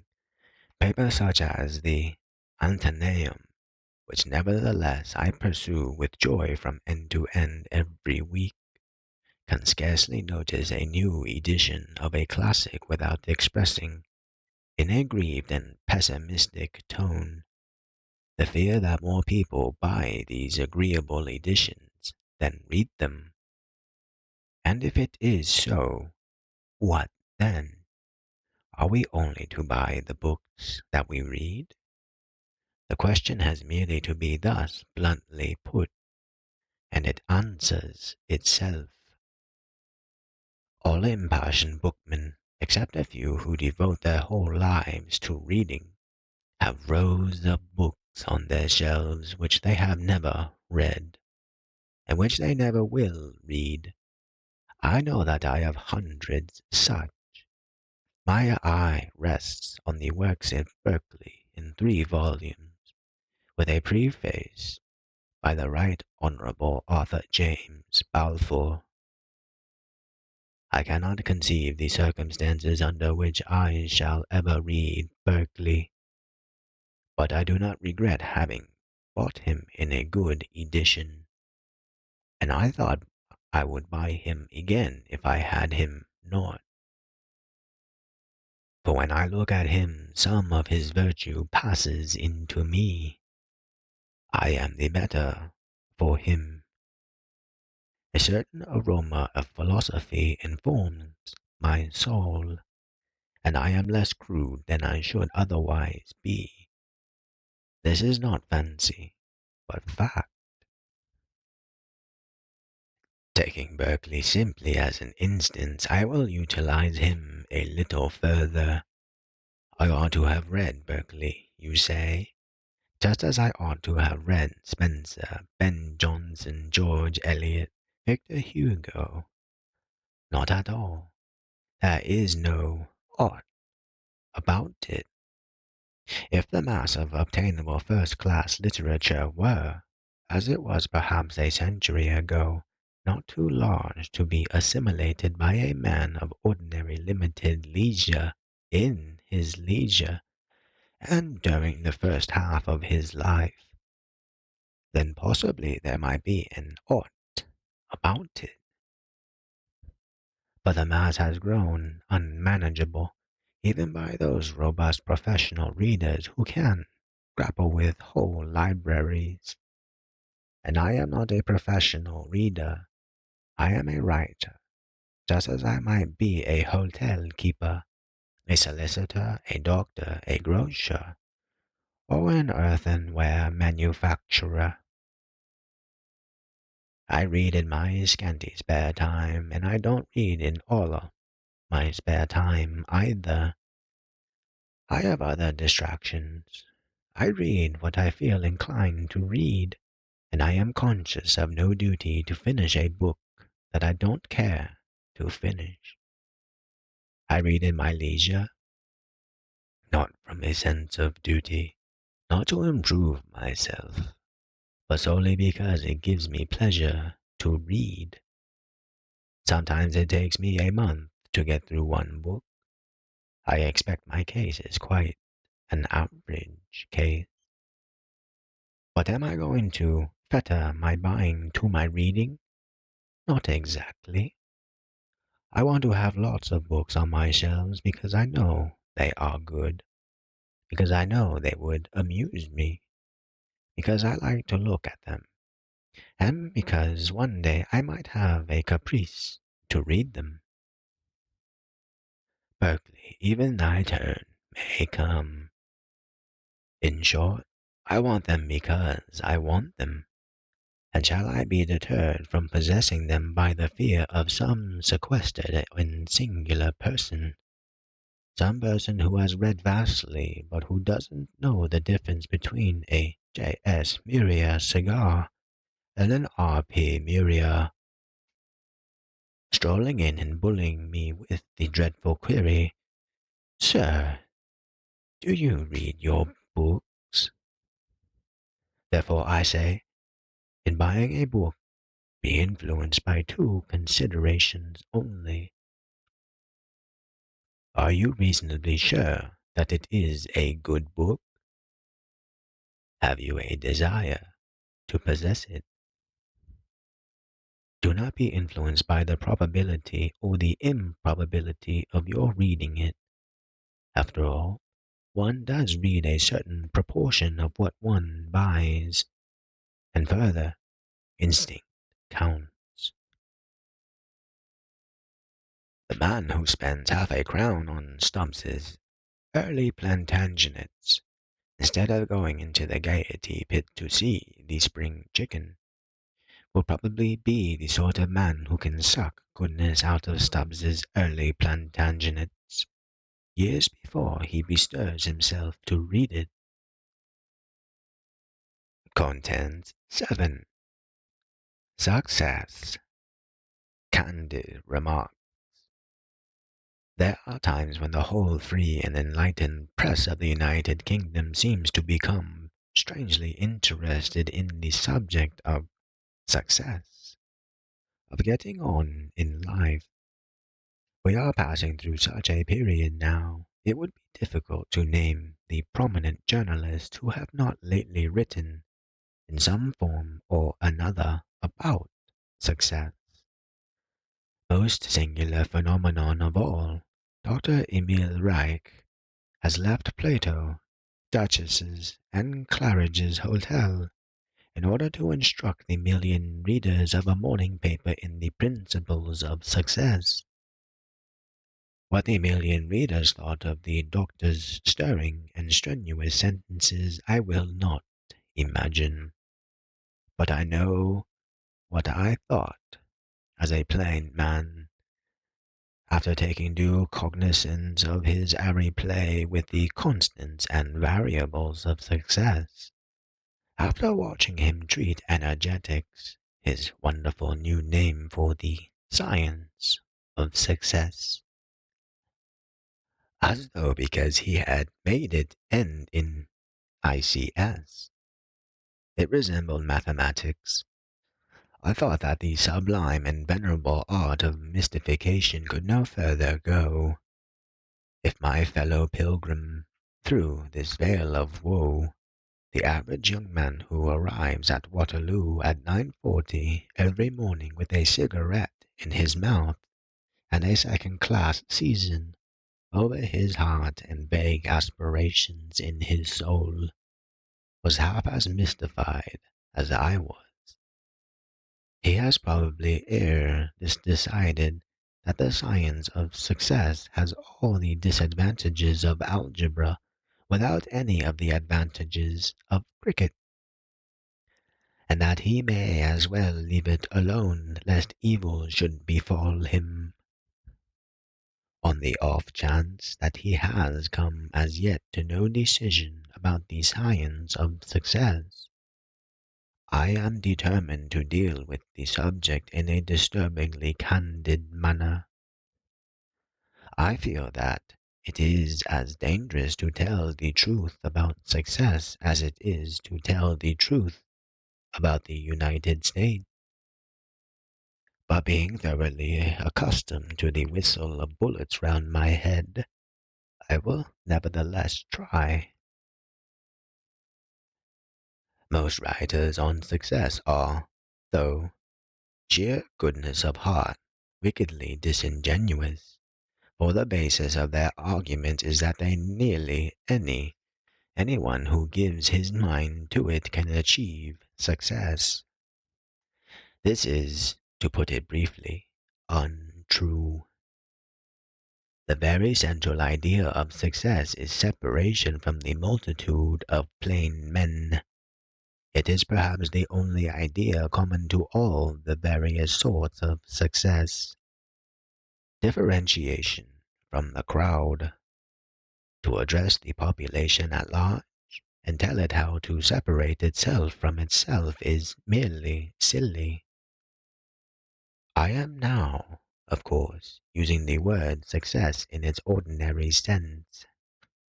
If human nature were more perfect than it is, success in life would mean an intimate knowledge of oneself and the achievement of a philosophic inward calm. And such a goal might be well reached by the majority of mortals. But to us, success signifies something else. It may be divided into four branches: distinction in pure or applied science. This is the least gross of all forms of success as we regard it, for it frequently implies poverty, and it does not by any means always imply fame. 2. Distinction in the arts. Fame and adulation are usually implied in this, though they do not commonly bring riches with them. 3. Direct influence and power over the material lives of other men. That is to say, distinction in politics, national or local. 4. Success in amassing money. This last is the commonest and easiest. Most forms of success will fall under one of these heads. Are they possible to that renowned and much flattered person, the man in the street? They are not, and well you know it. All you professors of science of success, only a small minority of us can even become rich. Happily, while it is true that success in its common acceptation is, by its very essence, impossible to the majority, there is an accompanying truth which adjusts the balance, to wit, that the majority do not desire success. This may seem a bold saying, but it is in accordance with the facts. Conceive the man in the street suddenly, by some miracle, invested with political power. and, of course, under the obligation to use it. He would be so upset, worried, wearied, and exasperated at the end of a week that he would be ready to give the eyes out of his head in order to get rid of it. As for success in science or in art, the average person's interest in such matters is so slight compared with that of the man of science or the artist that he cannot be said to have an interest in them. And supposing that distinction in them were thrust upon him, he would rapidly lose that distinction by simple indifference and neglect. The average person certainly wants some money, and the average person does not usually rest until he has got as much as is needed for the satisfaction of his instinctive needs.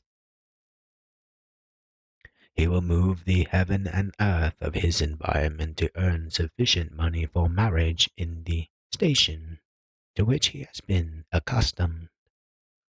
And precisely at that point his genuine desire for money will cease to be active. The average man has this in common with the most exceptional genius, that his career in its main contours is governed by his instincts. The average man flourishes and finds his ease in an atmosphere of peaceful routine. Men destined for success flourish and find their ease in an atmosphere of collision and disturbance.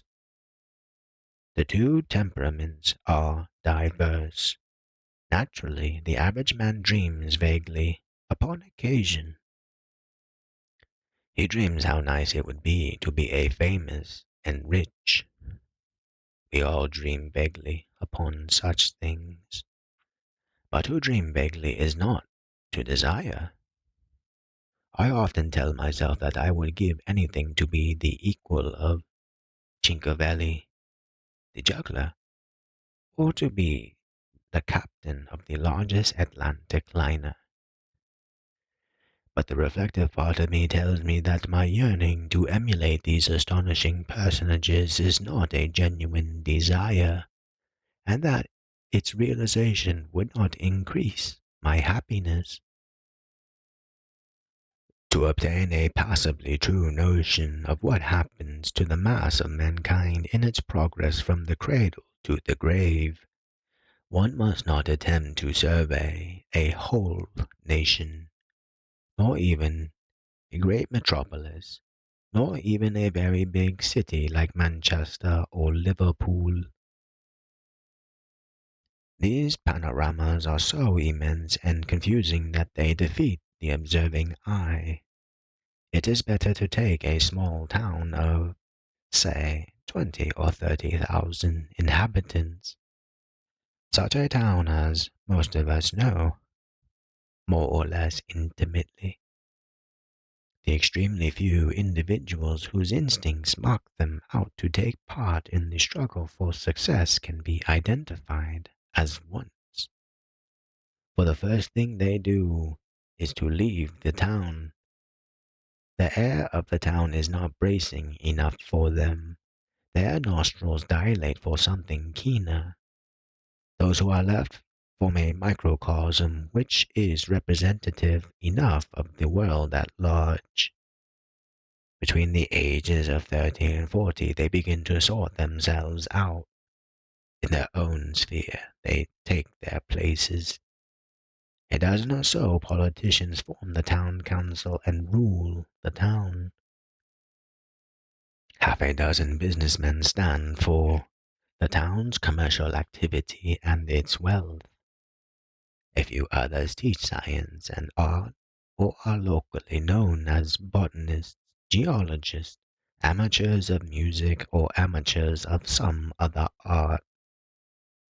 These are the distinguished, and it will be perceived that they cannot be more numerous than they are. What of the rest? Have they struggled for success and been beaten? Not they. Do they, as they grow old, resemble disappointed men Not they. They have fulfilled themselves modestly. They have got what they genuinely tried to get. They have never even gone near the outskirts of the battle for success. But they have not failed. The number of failures is surprisingly small. You see a shabby, disappointed, aging man flit down the main street and someone replies to your inquiry, "That's so and so, one of life's failures, poor fellow." And the very tone in which the words are uttered proves the excessive rarity of the real failure. It goes without saying that the case of the handful who have left the town in search of the success with the capital S has a tremendous interest of curiosity for the mass who remain. I will consider it. The successful and the unsuccessful. Having boldly stated that success is not and cannot be within grasp of the majority, I now proceed to state, as regards the minority, that they do not achieve it in the manner in which they are commonly supposed to achieve it.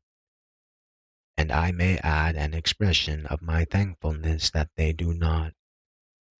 The popular delusion is that success is attained by what I may call the Benjamin Franklin method. Franklin was a very great man. He united in his character a set of splendid qualities as various in their different ways as those possessed by Leonardo da Vinci. I have an immense admiration for him, but his autobiography does make me angry. His autobiography is understood to be a classic, and if you say a word against it in the United States, you are apt to get killed. I do not, however, contemplate an immediate visit to the United States, and I shall venture to assert that Benjamin Franklin's autobiography is a detestable book and a misleading book. I can recall only two other volumes which I would more willingly revile. One is Samuel Budget, the Successful Merchant, and the other is From Log Cabin to White House, being the history of President Garfield. Such books may impose on boys, and it is conceivable that they do not harm boys. Franklin, by the way, began his autobiography in the form of a letter to his son. But the grown man who can support them without nausea ought to go and see a doctor, for there is something wrong with him. I began now, blandly remarks Franklin, to have some acquaintance among the young people of the town that were lovers of reading, with whom I spent my evenings very pleasantly, and gained money by my industry and frugality. Or again, it was about this time I conceived the bold and arduous project of having at moral perfection. I made a little book in which I allotted a page for each of the virtues. I ruled each page with red ink so as to have 7 columns, one for each day of the week. I crossed these columns with 13 red lines, marking the beginning of each line with the first letter of one of the virtues. On which line and its proper column I might mark by a little black spot every fault I found upon examination to have been committed respecting that virtue upon that day. Shade of Franklin, wherever thou art, this is really a little bit stiff. A man may be excused even such infamies of priggishness, but truly he ought not to go and write them down, especially to his son. And why the detail about red ink? If Franklin's son was not driven to evil courses by the perusal of that monstrous autobiography, he must have been a man almost as astounding as his father. Now Franklin could only have written his immortal classic from one of three motives. One, sheer conceit. He was a prig, but he was not conceited. Two, a desire that others should profit by his mistakes. He never made any mistakes.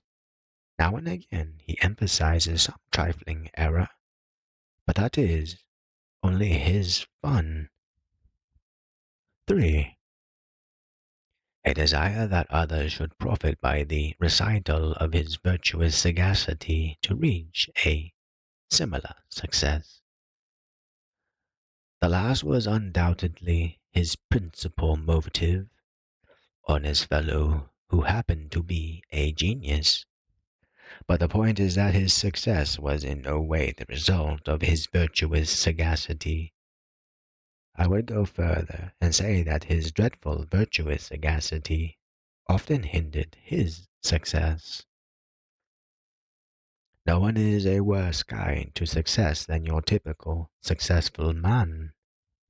He seldom understands the reasons of his own success, and when he is asked by a popular magazine to give his experiences for the benefit of the youth of a whole nation, it is impossible for him to be natural and sincere.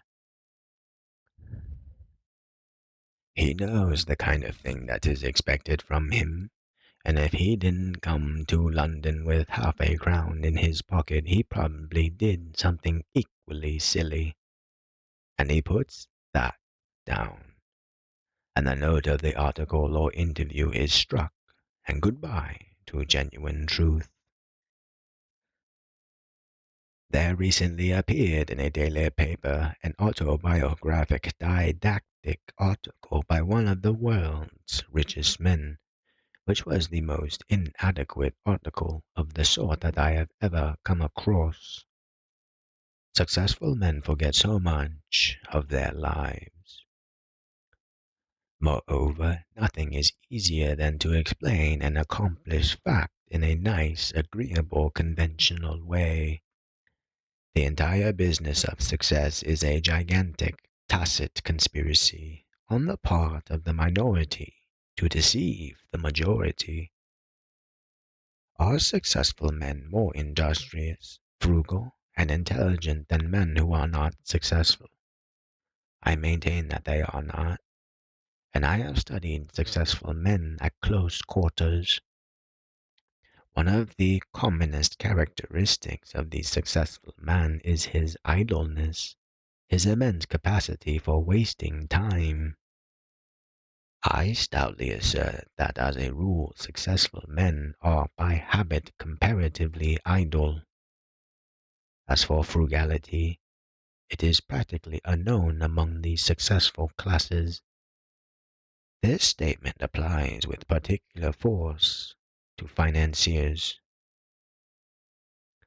As for intelligence, I have over and over again been startled by the lack of intelligence in successful men. They are indeed capable of stupidities that would be the ruin of a plain clerk. And much of the talk in those circles which surround these successful men is devoted to the enumeration of instances of his lack of intelligence. Another point. Successful men seldom succeed as the result of an ordered arrangement of their lives. They are the least methodical of creatures. Naturally, when they have arrived, they amuse themselves and impress the majority by being convinced that right from the start, with a steady eye on the goal, they had carefully planned every foot of the route. No, great success never depends on the practice of the humbler virtues, though it may occasionally depend on the practice of the prouder vices. Use industry, frugality, and common sense by all means, but do not expect that they will help you to success, because they will not. I shall no doubt be told that what I have just written has an immoral tendency, and it is a direct encouragement to sloth, thriftlessness, etc. One of our chief national faults is our hypocritical desire to suppress the truth on the pretext that to admit it would encourage sin, whereas the real explanation is that we are afraid of the truth. I will not be guilty of that fault. I do like to look a fact in the face without blinking. I am fully persuaded that, per head, there is more of the virtues in the unsuccessful majority than in the successful minority. In London alone, are there not hundreds of miles of streets crammed with industry, frugality, and prudence? Some of the most brilliant men I have known have been failures, and not through lack of character either, and some of the least gifted have been marvelously successful. It is impossible to point to a single branch of human activity in which success can be explained by the conventional principles that find general acceptance. I hear you, O reader, murmuring to yourself, this is all very well, but he is simply being paradoxical for his own diversion. I would that I could persuade you of my intense seriousness. I have endeavored to show what does not make success. I will next endeavor to show what does make it, but my hope is forlorn.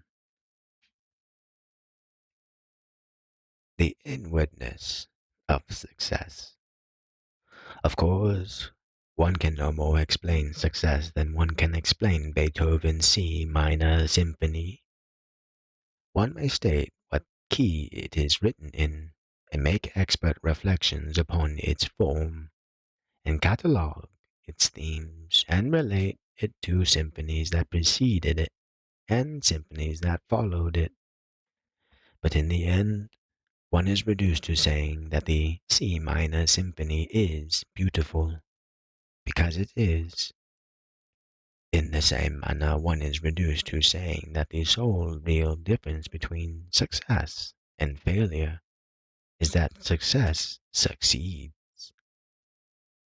This being frankly admitted at the outset, I will allow myself to assert that there are three sorts of success. Success A is the accidental sort. It is due to the thing we call chance and to nothing else. We are all of us still very superstitious, and the caprices of chance have a singular effect upon us. Suppose that I go to Monte Carlo and announce to my friend my firm conviction that red will turn up next time, and I black red for the maximum, and red does turn up. My friend, in spite of his intellect, will vaguely attribute to be a mysterious power. Yet chance alone would be responsible. If I did that 6 times running, all the players at the table would be interested in me. If I did it a dozen times, all the players in the casino would regard me with awe. Yet chance alone would be responsible. If I did it 18 times, my name would be in every newspaper in Europe. Yet chance alone would be responsible. I should be, in that department of human activity, an extremely successful man, and the vast majority of people would instinctively credit me with gifts that I do not possess. If such phenomena of superstition can occur in an affair where the agency of chance is open and avowed, how much more probable is it that people should refuse to be satisfied with the explanation of sheer accident in affairs where it is to the interest of the principal actors to conceal the role played by chance?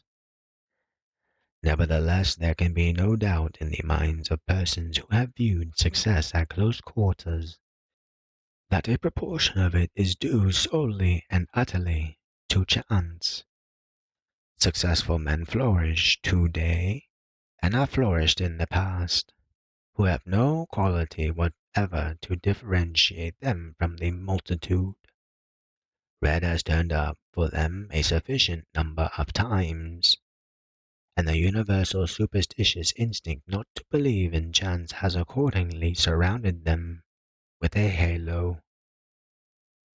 It is merely ridiculous to say, as some do say, that success is never due to chance alone, because nearly everybody is personally acquainted with reasonable proof, on a great or small scale, to the contrary. The second sort of success, P, is that made by men who, while not gifted with first-class talents, have, beyond doubt, the talent to succeed.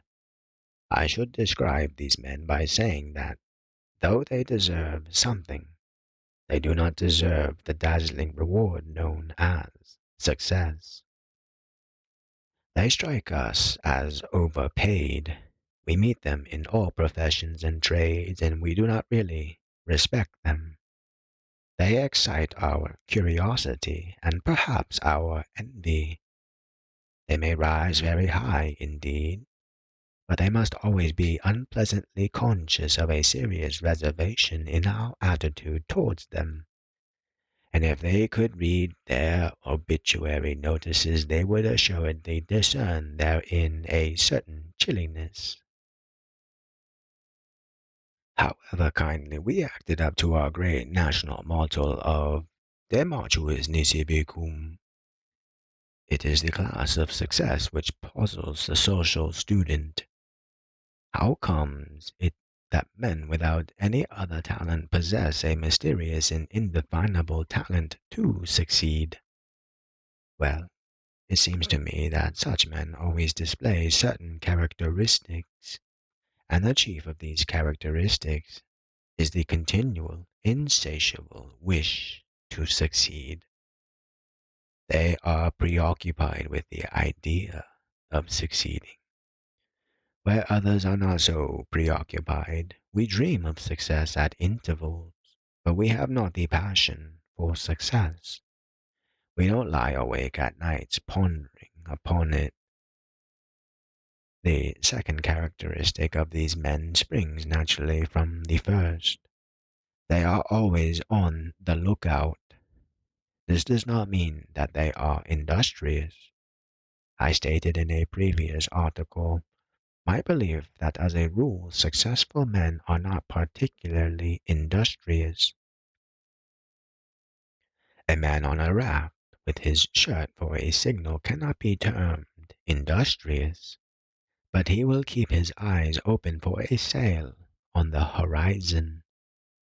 If he simply lies down and goes to sleep, he may miss the chance of his life in a very special sense. The man with the talent to succeed is the man on the raft who never goes to sleep. His indefatigable orb sweeps the main from sunset to sunset. Having sighted a sail, he gets up on his hind legs and waves that shirt in so determined a manner that the ship is bound to see him and take him off. Occasionally he plunges into the sea, risking sharks and other perils. If he doesn't get there, we hear nothing of him. If he does, some person will ultimately multiply by 10 the number of sharks that he braved. That person is called a biographer. Let me drop the metaphor. Another characteristic of these men is that they seem to have the exact contrary of what is known as common sense. They will become enamored of some enterprise which infallibly impresses the average common sense person as a mad and hopeless enterprise. The average common sense person will demolish the hopes of that enterprise by incontrovertible argument. He will point out that it is foolish on the face of it, that it has never been attempted before, and that it responds to no need of humanity. He will say to himself, "This fellow with his precious enterprise has a twist in his brain. He can't reply to my arguments, and yet he obstinately persists in going on. And the man destined to success does go on. Perhaps the enterprise fails. It often fails. And then the average common sense person expends much breath in 'I told you so's.' But the man continues to be on the lookout. His thirst is unassuaged. His taste for enterprises foredoomed to failure is incurable. And one day some enterprise foredoomed to failure develops into a success. We all hear of it. We all open our mouths and gape. Of the failures we have heard nothing. Once the man has achieved success, the thing becomes a habit with him.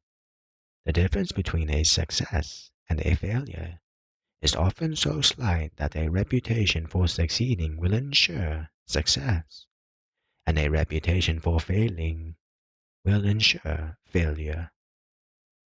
Chance plays an important part in such careers, but not a paramount part. One can only say that it is more useful to have luck at the beginning than later on. These men of success generally have pliable temperaments. They are not frequently unmoral, but they regard a conscience as a good servant and a bad master. They live in an atmosphere of compromise. There remains Class C of success, the class of sheer high merit. I am not a pessimist, nor am I an optimist. I try to arrive at the truth, and I should say that in putting success C at 10% of the sum total of all successes, I am being generous to Class C. Not that I believe that vast quantities of merit go unappreciated. My reason for giving to Class C only a modest share is the fact that there is so little sheer high merit. Does it not stand to reason that high merit must be very exceptional? This sort of success needs no explanation, no accounting for. It is the justification of our singular belief in the principle of the triumph of justice, and it is among natural phenomena, perhaps, the only justification that can be advanced for that belief. And certainly, when we behold the spectacle of genuine distinguished merit gaining, without undue delay and without the sacrifice of dignity or of conscience, the applause of the kind-hearted but obtuse and insensible majority of the human race, we have fair reason to hug ourselves. Contents 8. The petty artificialities. The phrase petty artificialities employed by one of the correspondents in the Great Simple Life argument has stuck in my mind, although I gave it a plain intimation that there it was no longer wanted there. Perhaps it sheds more light than I had first imagined on the mental state of the persons who use it when they wish to arraign the conditions of modern life. A vituperative epithet is capable of making a big show, Artificialities is a sufficiently scornful word, but when you add petty, you somehow give the quietus to the pretensions of modern life. Modern life had better hide its diminished head after that. Modern life is settled and done for, in the opinion of those who have thrown the dart. Only it isn't done for, really, you know. Petty, after all, means nothing in that connection. Are there, then, artificialities which are not petty, which are noble, large, and grand? Petty means merely that the users of the word are just a little cross and out of temper. What they think they object to is artificialities of any kind, and so to get rid of their spleen they refer to petty artificialities. The device is a common one, and as brilliant as it is futile. Rude adjectives are like blank cartridge. They impress a vain people, including the birds of the air, but they do no execution. At the same time, let me admit that I deeply sympathize with the irritated users of the impolite phrase, petty artificialities, for it does at any rate show a divine discontent. It does prove a high dissatisfaction with conditions which at best are not the final expression of the eternal purpose. It does make for a sort of crude and churlish righteousness. I well know that feeling which induces one to spit out savagely the phrase petty artificialities of modern life. One has it usually either on getting up or on going to bed. What a petty artificial business it is, getting up, even for a male. Shaving, why shave? And then going to a drawer and choosing a necktie. Fancy an immortal soul. Fancy a fragment of the eternal and indestructible energy which exists from everlasting to everlasting, deliberately expending its activity on the choice of a necktie. Why a necktie? Then one goes downstairs and exchanges banal phrases with other immortals, and one can't stop breakfast immediately because some sleepy mortal is late. Why bubble? Why wait? Why not say straight out, go to the deuce, all of you. Here it's nearly 10 o'clock, and me anxious to begin living the higher life at once instead of fiddling around in petty artificialities. Shut up, every one of you. Give me my bacon instantly, and let me gobble it down quick and be off. I'm sick of your ceremonies. This would at any rate not be artificial. It would save time. And if a similar policy were strictly applied through the day, one could retire to a well-earned repose in the full assurance that the day had been simplified. The time for living the higher life, the time for pushing forward those vast schemes of self-improvement which we all cherish, would decidedly have been increased. One would not have that maddening feeling which one so frequently does have when the shades of night are falling fast, that the day had been frittered away. And yet, I gravely doubt whether this wholesale massacre of those poor petty artificialities would bring us appreciably nearer the millennium. For there is one thing, and a thing of fundamental importance, which the revolutionists against petty artificialities always fail to appreciate, and that is the necessity and the value of convention. I cannot, in a paragraph, deal effectively with this most difficult and complex question. I can only point the reader to analogous phenomena in the arts. All the arts are a conventionalization and ordering of nature. Even in a garden, you put the plants in rows and you subordinate the well-being of one to the general well-being. The sole difference between a garden and the wild woods is a petty artificiality. In writing a sonnet, you actually cramp the profoundest emotional conceptions into a length and a number of lines and a jingling of like sounds arbitrarily fixed beforehand. Wordsworth's "The world is too much with us" is a solid, horrid mass of petty artificiality. Why couldn't the fellow say what he meant and have done with it, instead of making powers rhyme with hours, then worrying himself to use exactly 140 syllables?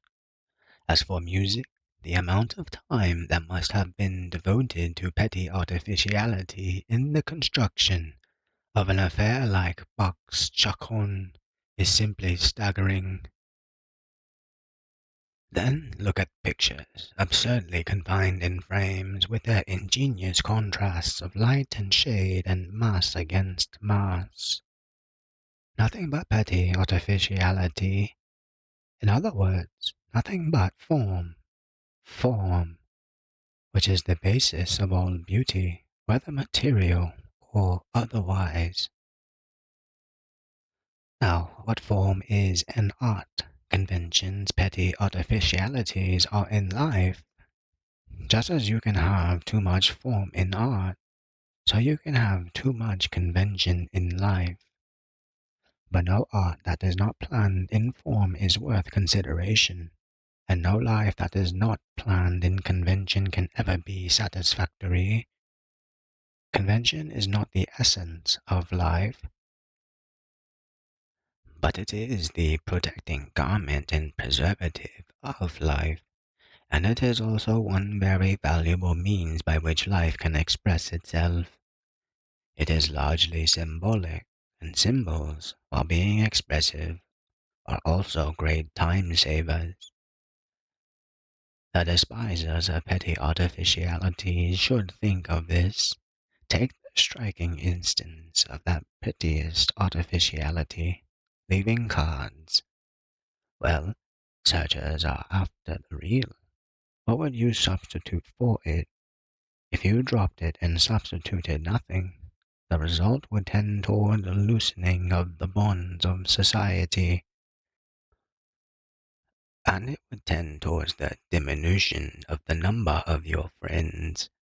And if you dropped it and tried to substitute something less artificial and more real, you would accomplish no more than you accomplish with cards. You would inconvenience everybody and waste a good deal of your own time. I cannot too strongly insist that the basis of convention is a symbolism primarily meant to display a regard for the feelings of other people.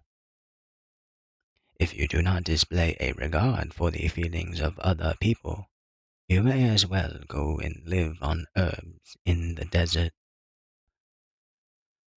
And if you are to display such a regard, you cannot do it more expeditiously, at a smaller outlay of time and brains, than by adopting the code of convention now generally practiced.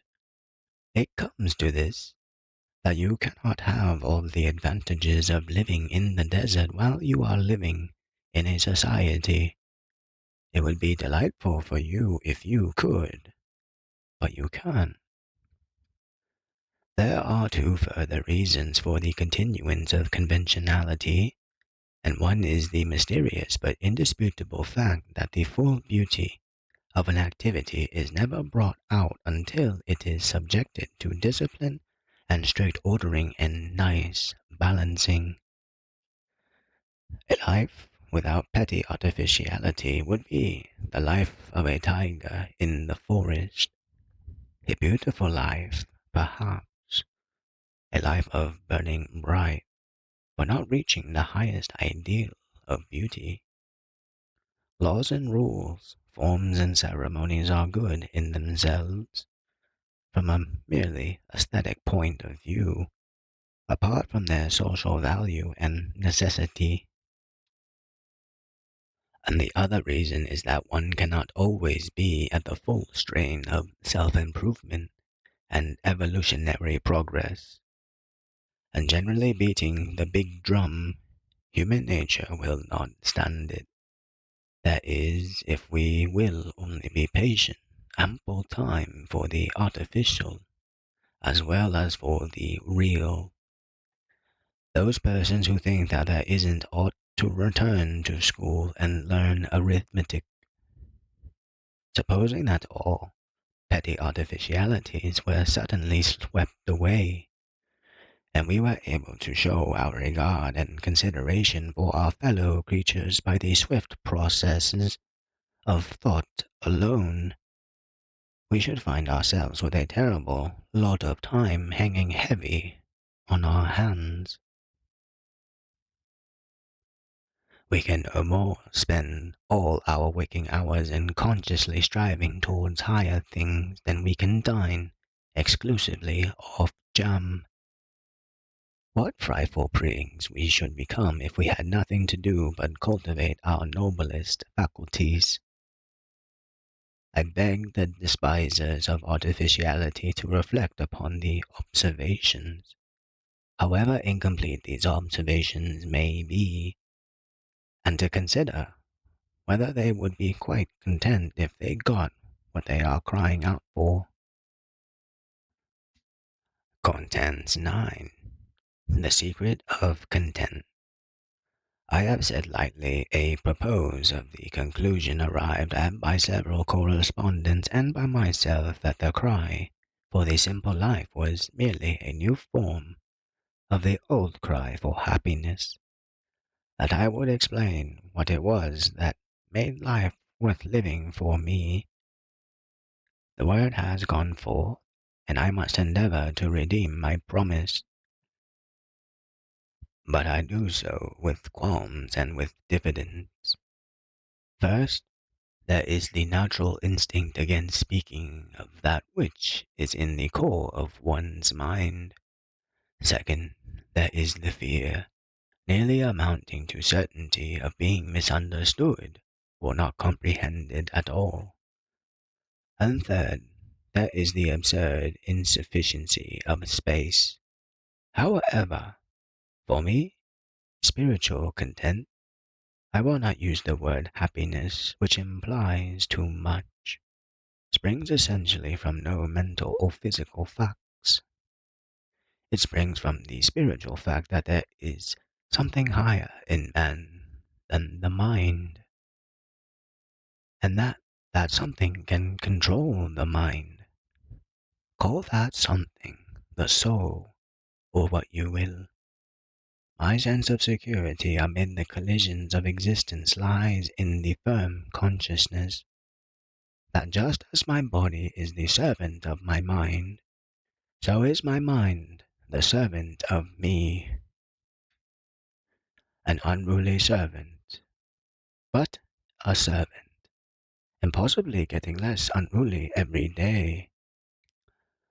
Often have I said to that restive brain, "Now, O mind, sole means of communication between the divine me and all external phenomena, you are not a free agent. You are a subordinate. You are nothing but a piece of machinery, and obey me you shall." The mind can only be conquered by regular meditation, by deciding beforehand what direction its activity ought to take, and insisting that its activity takes that direction. Also by never leaving it idle, undirected, masterless, to play at random like a child in the streets after dark. This is extremely difficult, but it can be done. and it is marvelously well worth doing. The fault of the epoch is the absence of meditativeness. A sagacious man will strive to correct in himself the faults of his epoch. In some deep ways, the 12th century had advantages over the 20th. It practiced meditation. The 20th does sundial exercises. Meditation, I speak only for myself, is the least dispensable of the day's doings. What do I force my mind to meditate upon? Upon various things, but chiefly upon one, namely, that force, energy, life, the incomprehensible has many names, is indestructible, and that in the last analysis there is only one single unique force, energy, life. Science is gradually reducing all elements to one element. Science is making it increasingly difficult to conceive matter apart from spirit. Everything lives. Even my razor gets tired, and the fatigue of my razor is no more nor less explicable than my fatigue after a passage of arms with my mind. The force in it and in me has been transformed, not lost. All force is the same force. Science just now has a tendency to call it electricity. But I am indifferent to such baptisms. The same force pervades my razor, my cow in my field, and the central me which dominates my mind. The same force in different stages of evolution, and that force persists forever. In such paths do I compel my mind to walk daily. Daily it has to recognize that the mysterious ego controlling it is a part of that divine force, which exists from everlasting to everlasting, and which, in its ultimate atoms, nothing can harm. By such a course of training, even the mind, the coarse, practical mind, at last perceives that worldly accidents don't count. But, you will exclaim, this is nothing but the immortality of the soul over again. Well, in a slightly more abstract form, it is. I never said I had discovered anything new. I do not permit myself to be dogmatic about the persistence of personality or even of individuality after death, but in basing my physical and mental life on the assumption that there is something in me which is indestructible and essentially changeless, I go no further than science points. Yes, if it gives you pleasure, let us call it the immortality of the soul. If I miss my train, or my tailor disgraces himself, or I lose that earthly manifestation of force that happens to be dearest to me, I say to my mind, Mind, concentrate your powers upon the full realization of the fact that I, your master, am immortal and beyond the reach of accidents. And my mind, knowing by this time that I am a hard master, obediently does so. Am I a portion of the infinite force that existed billions of years ago, and which will exist billions of years hence? Going to allow myself to be worried by any terrestrial, physical, or mental event? I am not. As for the vicissitudes of my body, that servant of my servant, it had better keep its place, and not make too much fuss. Not that any fuss occurring in either of these outward envelopes of the eternal me could really disturb me. The eternal is calm, It has the best reason for being so. So you say to yourselves, here is a man in a penny weekly paper advocating daily meditation upon the immortality of the soul as a cure for discontent and unhappiness. A strange phenomenon. That it should be strange is an indictment of the epoch. My only reply to you is this. Try it.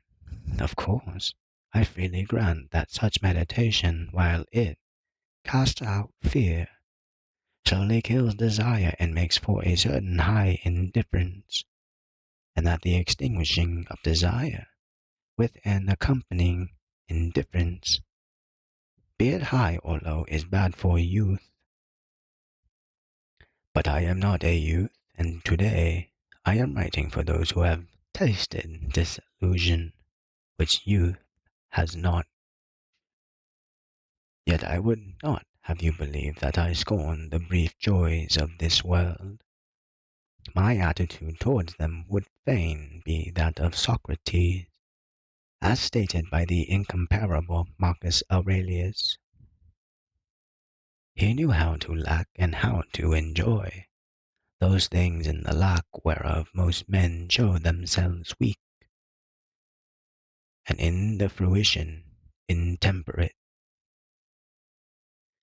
Besides commanding my mind to dwell upon the indestructibly and final omnipotence of the force which is me, I command it to dwell upon the logical consequence of that unity of force which science is now beginning to teach. The same essential force that is me is also you, says the Indian proverb. I met 100 men on the road to Delhi, and they were all my brothers. Yes, and they were all my twin brothers, if I may so express it, and 1,000 times closer to me even than the common conception of twin brothers. We are all of us the same in essence. What separates us is merely differences in our respective stages of evolution. Constant reflection upon this fact must produce that universal sympathy which alone can produce a positive content. It must do away with such ridiculous feelings as blame, irritation, anger, resentment. It must establish in the mind an all-embracing tolerance. Until a man can look upon the drunkard in his drunkenness, and upon the wife-beater in his brutality, with pure and calm compassion, until his heart goes out instinctively to every other manifestation of the unique force, until he is surcharged with an eager and unconquerable benevolence towards everything that lives, until he has utterly abandoned the presumptuous practice of judging and condemning, he will never attain real content. Ah, you exclaim again. He has nothing newer to tell us than that. The greatest of these is charity. I have not. It may strike you as excessively funny, but I have discovered nothing newer than that. I merely remind you of it. Thus it is. Twins on the road to Delhi. By continual meditation upon the indestructibility of force that I try to cultivate calm, and by continual meditation upon the oneness of force that I try to cultivate charity, being fully convinced that in calmness and in charity lies the secret of a placid, if not ecstatic, happiness. It is often said that no thinking person can be happy in this world. My view is that the more a man thinks, the more happy he is likely to be.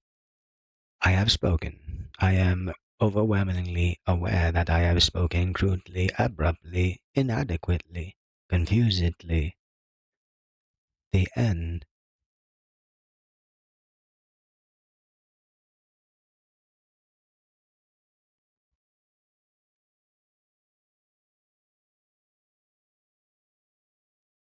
And here is my ending input and recount of portions of the book Mental Efficiency by Arnold Bennett that really stuck with me. Page 40. To quote, that a man cannot go forward and stand still at the same time, just as moralists have often animadverted upon the tendency to live in the future, so I would animadvert upon the tendency to live in the past. Through this lens, we can see the vices on behavior. The reference I can compare to is about being discounted by one if choosing to linger in the past or future versus the present. It may not seem like a position is being taken, but this is a form of idleness chosen by our brains, of which mental capital will be expended on.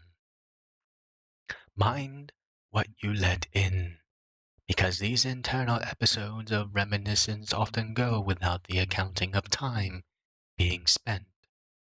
Conduct then conforms to condition and not conditions to conduct. Page 77.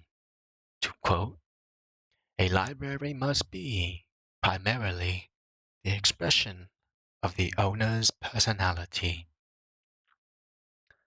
Another example of conduct conforming to condition.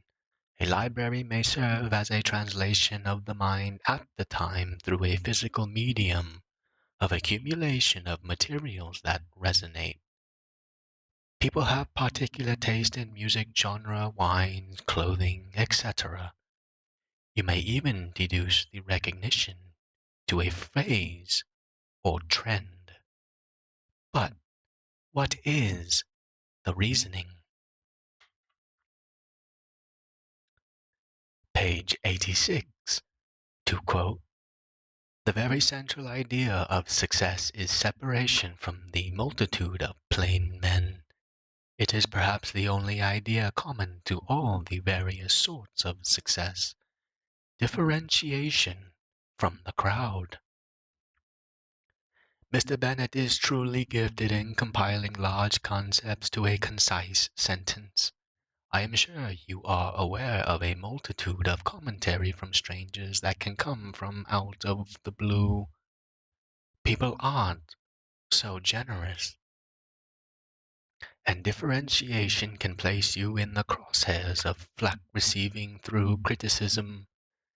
Take it as an inverse compliment that you may truly be working on an edge that is against the grain of conformity. Think of how many people immediately called the Wright brothers insane for designing their flying machines. On October 3rd, 1903, an editorial, Flying Machines Which Do Not Fly, predicting that man would need 1 to 10 million years in order to develop successful flying machines. All because Samuel Langley's failed attempt. Newspaper readers and sideline observers had an ounce of truth leveraged against their minds through the combination of words from an outlet of supposed truth distribution.